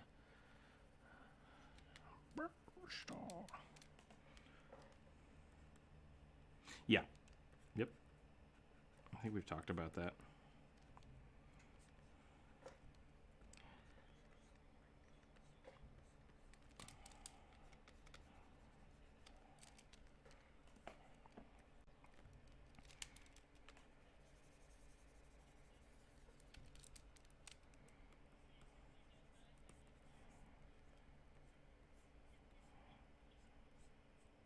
Just dies and comes back?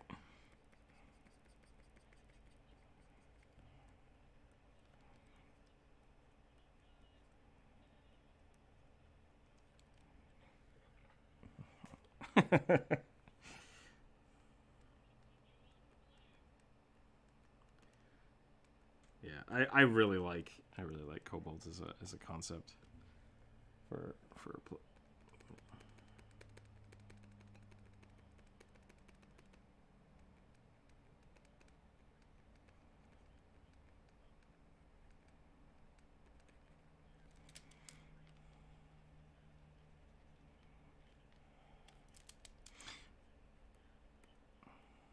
Yeah, and that's my big argument for, like I said, instead of playing half races, just play the race that you want to play. Like, it's super cool to play that way. And so it's like, well, I want to be an orc. It's like, great. Just know that like you're actually going to have a hard time existing in a world where there are not a lot of orcs running around. Like, that's cool. Same thing with minotaurs. Like, minotaurs are notorious cannibals, which people give me flack for all the time. They're like, oh, eating a human isn't a cannibalism. It's like, well, if you look at the traditional stuff, minotaurs are cursed humans. So if they eat humans, they're cannibals. I love that idea. I love the fact that if you walk into a town and people would instantly go, ah! like freak out. There's a minotaur here. And then the guards have to like show up. Like, oh, wait, you're not going to eat anybody? All right, that's cool, I guess. Assholes.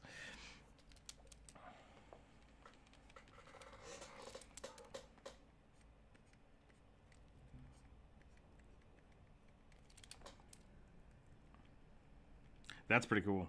See, and that gives... that's the other thing is there's a chance now for you to run basically a monster campaign, which can be a lot of fun.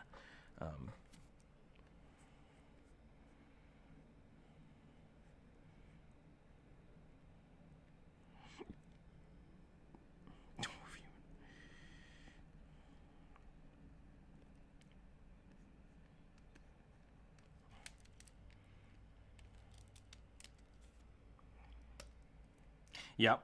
See that a lot of my first campaigns were just a whole bunch of humans and a whole bunch of half elves, and then all of a sudden they started becoming half orc people because they wanted to be barbarians. And I'm like, all right, we're just optimizing stuff, guys. Let's try something else.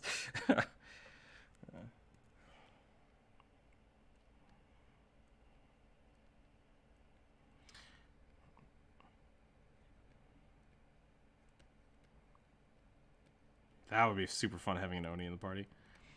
Kenku is super fun. I like having Kenkus in the party. The thing that convinced Kevin the Warlock, Kevin the Necromancer to start playing. Oh, I guess so. Yeah, I'm gonna do more. I'll do those right now. The thing that started Kevin to play was he's like, "Can I be an undead?" And I was like, "Yeah, let's do it." And he's just like, "What? Oh, I'm playing this game."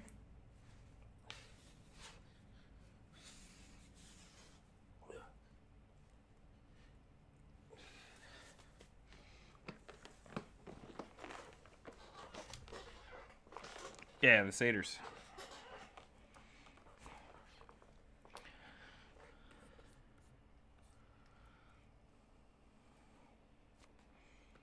Gripply or a Grund, depending.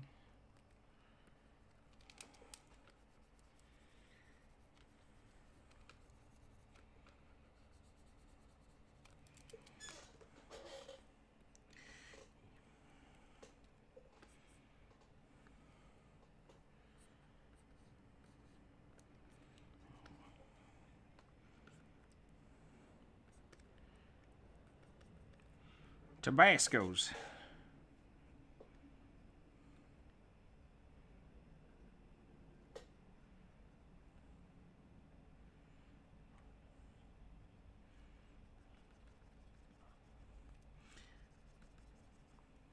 Yeah, one of my other friend who decided to play a gnome necromancer, his name was Tabasco. That was pretty funny. He painted his mini to look like a little Tabasco bottle. It was pretty great. I'll see if I can find a picture of that somewhere.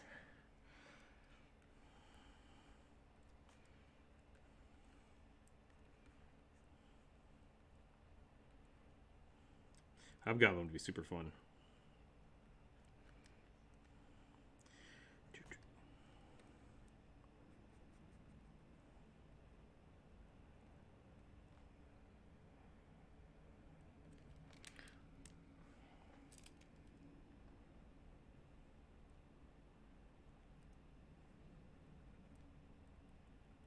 What's wrong with that?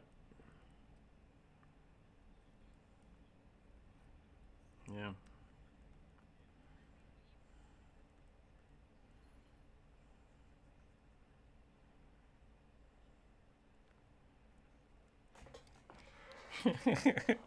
Puffin style.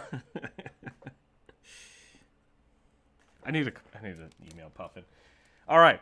New thing. Everybody go to a Puffin video and tell Puffin to check out my channel. We'll see if we can get Puffin to come hang out sometime.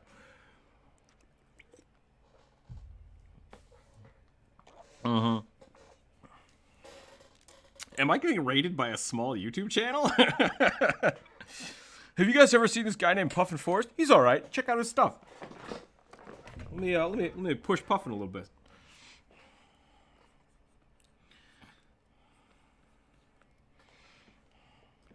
All right, I'm gonna call that there. I feel like no, that's about it. Oh, they're supposed to have a human face. God. I'm like, I know Sphinx have weird something, and I'm like, human hands, human feet. It's the face. They're supposed to have a human face. So, yep. Let's fix that.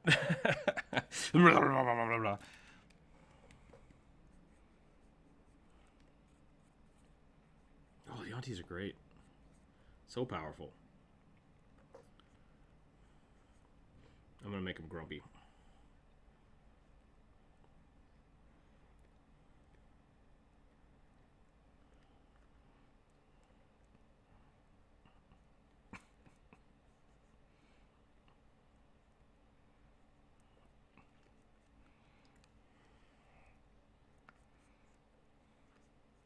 Hell yeah.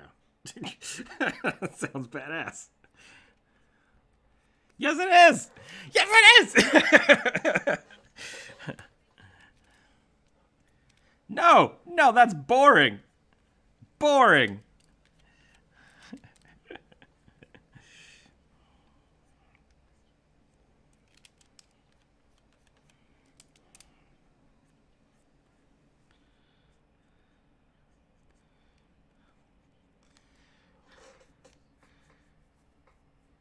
Yantis are not Pokemon. Only in one class. I'm just yelling. Pathfinder is better. Pathfinder is better. Yeah. The Nagas are exactly the same, except without all of the Hufflepuff and Slytherin references. So, which is really what the D&D Yanti are. It's just snake people with Harry Potter references. So, super good still. I would definitely allow someone to play a 4-armed Yanti, monstrous Yanti. It could be super fun.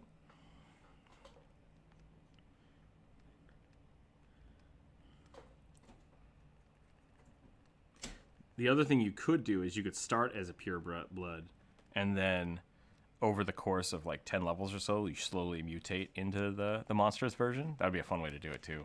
Like making it a leveling system. Yeah.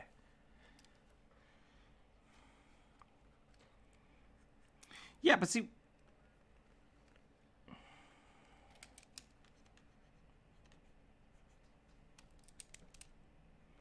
Sure.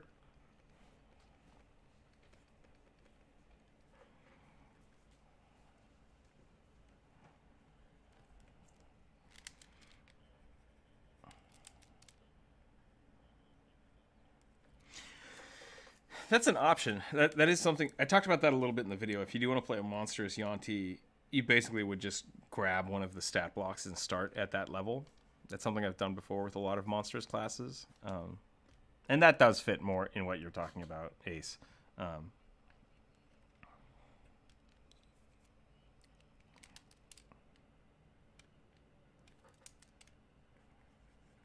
Yeah, you could spend one of your feats to... That's totally good. That's a great idea. Stop saying lies. They're not Pokemon.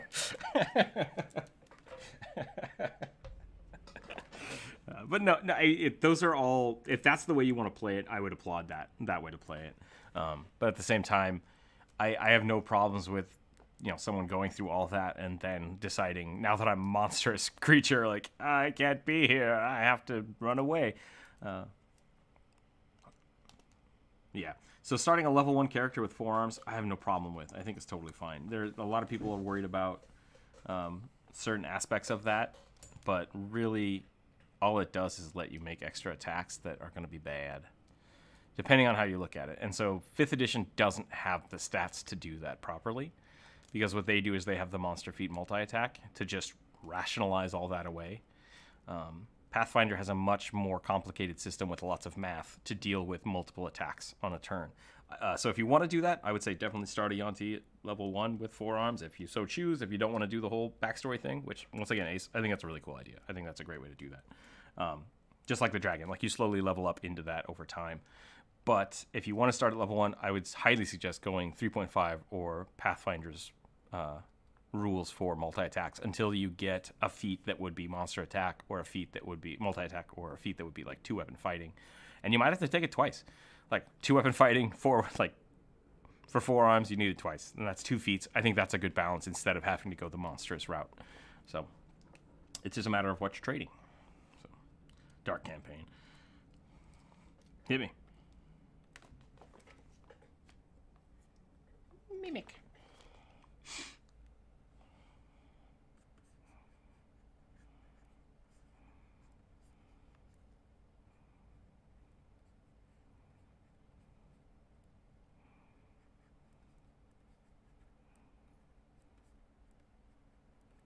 Oh, yeah.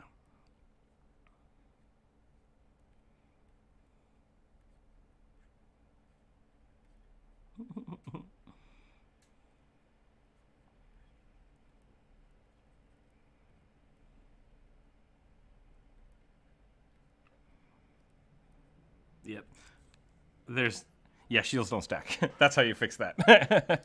I've had a player that I've actually played a character that.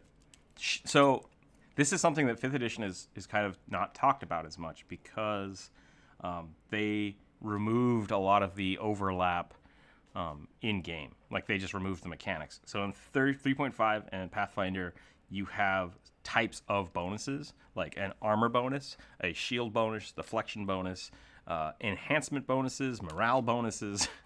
And so if you have a shield, you can only benefit from 1 shield bonus. So whichever one of your shields is best, regardless of how many shields you have equipped, is the one you get the bonus from. 5th edition, I think, just basically doesn't do that. That being said, in Pathfinder, there is a shield champion, which is basically Captain America, and I've done that. And so my character will have 1 of each type of shield at all times, and then he just switches in between them. And he has like a throwing shield that he can throw, and he's got a tower shield that he can slam on the ground. Super fun, super cool way to play those characters. Once again, though, he has to choose like which shield he's using for defense and which ones he's using for attack. And that's how that works. Because if you're going like full defense, then yeah, fuck, you know, hold up 2 shields, but you can't do anything else. You just bloop, and there's a move for that. It's dodge. That's dodge move. I would just argue that if you're doing that with 2 shields, instead of taking the dodge move, you're taking blocking maneuver, and that's your whole action. And you can use 2 shields in 1 turn. I have no qualms with that. I'd let someone with 4 arms hold 4 shields and not stand in place, just like ah! But it would take an action to do so. Would be my argument.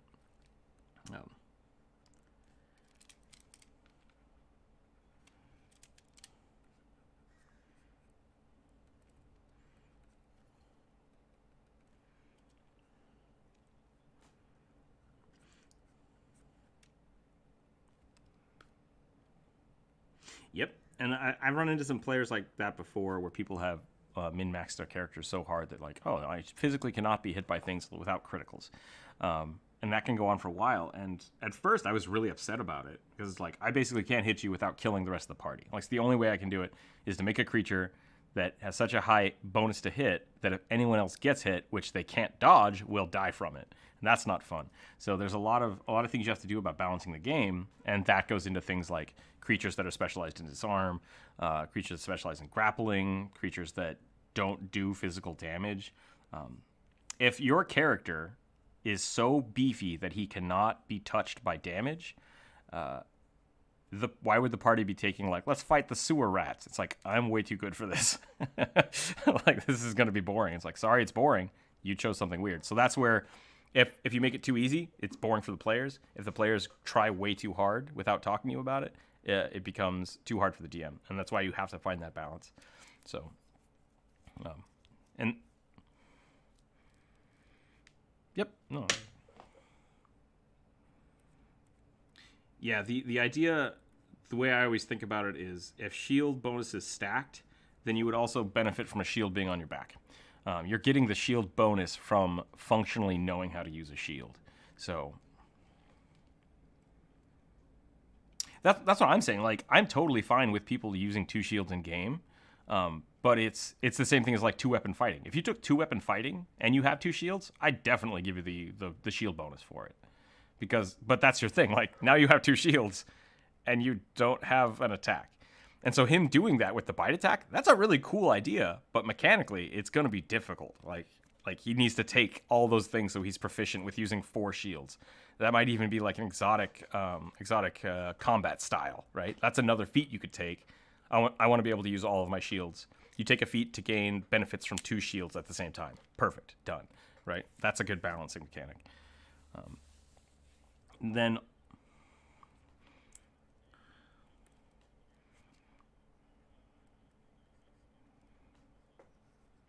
Yeah.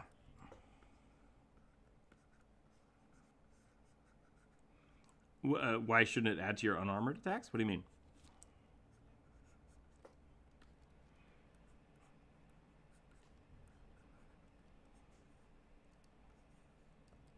Yeah, no, I think if you...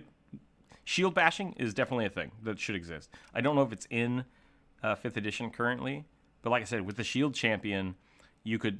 Basically, the shield champion was a fighter that instead of taking the first fighting...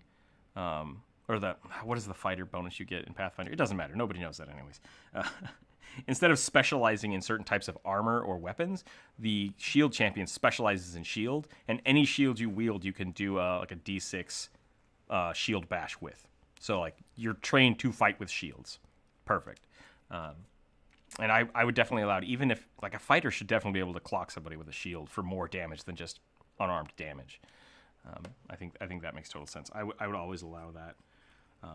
Yeah.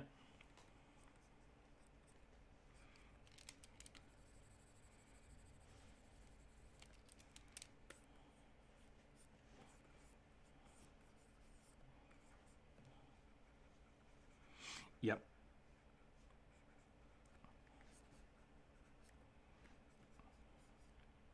Right. And so, interesting. Yeah, see, with Pathfinder, if you don't take the feats to specialize in it, you require something like a shield spike that then allows you to do that damage with the shield. But you can enchant the shield spike, and you can level it up just like a weapon. So, and it costs like 50 gold or something to have one attached to any shield. So it's like, yeah, just do that. The other option was, yeah, if you improvise weapon, like, I'm just going to hit him with my shield. Great, do that. Like, once again, that's you're taking a feat. And so it really is, are you taking a feat that you sometimes use a shield? Or are you taking a feat where you specialize in shields? Or are you buying and spending time and effort and money into equipping your shield to be able to do it? All 3 of those things are viable options. Yeah, and so that's just how you want to balance it. And that's the thing. I think most things should be available in D&D if they're not in the books, and all they should require is effort. They require something. So forearms, you need a feat. Attacking with a shield, you need a feat. Or you want your shield to be able to attack. Spend 2,000 gold to make a masterwork enchanted spike that goes on your shield. Yeah, I think all that's legit.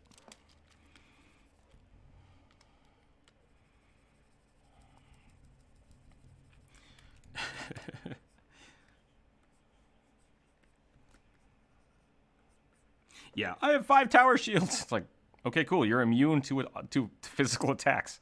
You can't move more than 5 feet a turn. Just a walking tank.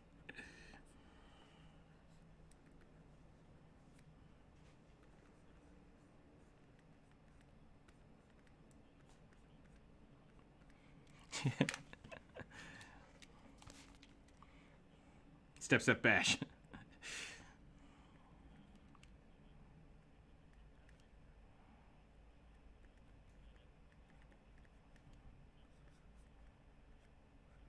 Yep. Yeah, definitely a good way to do that. The other problem I see, and I think this is a problem with newer DMs, and something I definitely run into as well. This isn't like new DMs suck. This is experience critique time. Yeah, new DMs do suck because they just don't know. What I discovered when I first started doing campaigns, it was always, here's 5 melee guys, and maybe I'll throw a guy with a bow in the back. And what that caused was that Like, they all start, the initial surprise round happens, and then everyone comes to the middle and just rubs against each other until somebody dies. Like, that's how combat was for the first, like, 2 years of my D&D life, right? And what it needs to become is, if you have somebody in your party that is, ungodly tough and tanky, are the monsters going to react the same way? Like, 5 goblins jump on a guy and they all stab him, and they're like, this guy's just made out of metal. Oh, and he crushed Kevin over here. Maybe we just leave him alone. And it's like, but I'm the tank. They should be focusing on me. It's like, then you have to spend your turn making them focus on you. How do you do that? And so it changes the dynamic of the game to really, especially if they're intelligent creatures, like, oh, I'm going to shoot the guy that has magic resistance every time with my lightning bolt. It's like, that's probably not going to happen. Like, they're going to understand what's going on, and it's going to have to shift. And so it becomes more complicated for them to maintain that I'm invincible God mode. Cool, no one's going to fight you unless you make them fight you. And I hope that's their intent, is to make people fight them, because otherwise, like, what are they doing? They're just being obstinate, and no one wants that in a game. So, there's my kobold dog. I'm not sure why I made him this way. It does kind of look like an axolotl. The new second edition Pathfinder kobolds look adorable. So I'm super excited about that. I'm trying to give him a big scooty butt. What was that? Oh, check it out. It's super good. They did a great job designing them. Pathfinder second edition. I'll find a picture real quick.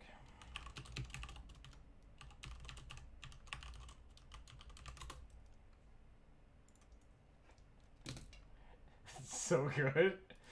Copy image. You know I love the, like, long-nosed kobolds. This is the complete opposite direction. It's like they're 90% lizard head. It's so good. Yeah, I really dig it. Going from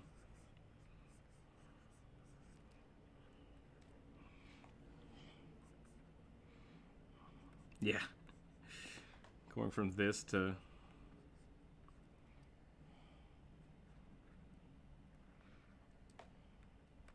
that's what my kobolds have become. Going from this to this. Like, what if real skinny, now what if real chunk? I dig it.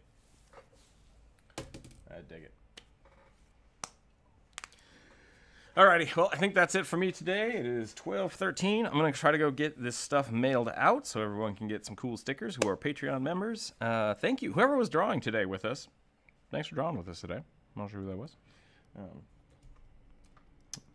Gabriel, thank you for joining us today. That was a lot of fun. I hope I didn't invade your space there at the end when I started drawing the other one, so kind of went all over the place.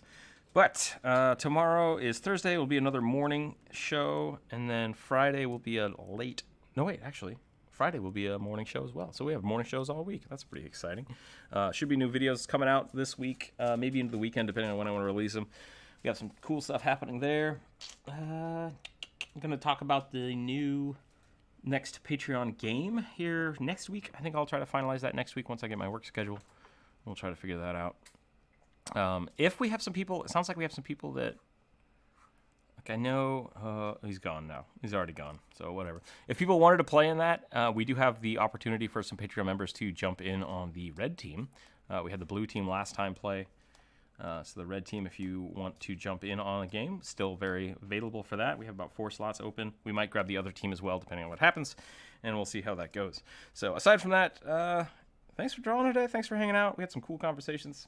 And stay happy, stay healthy. Keep your dice on the table, and we'll see you next time. And then the outro song plays. I don't have an outro song yet. I have no idea how that's going to work. We'll figure that out some other time. Title card.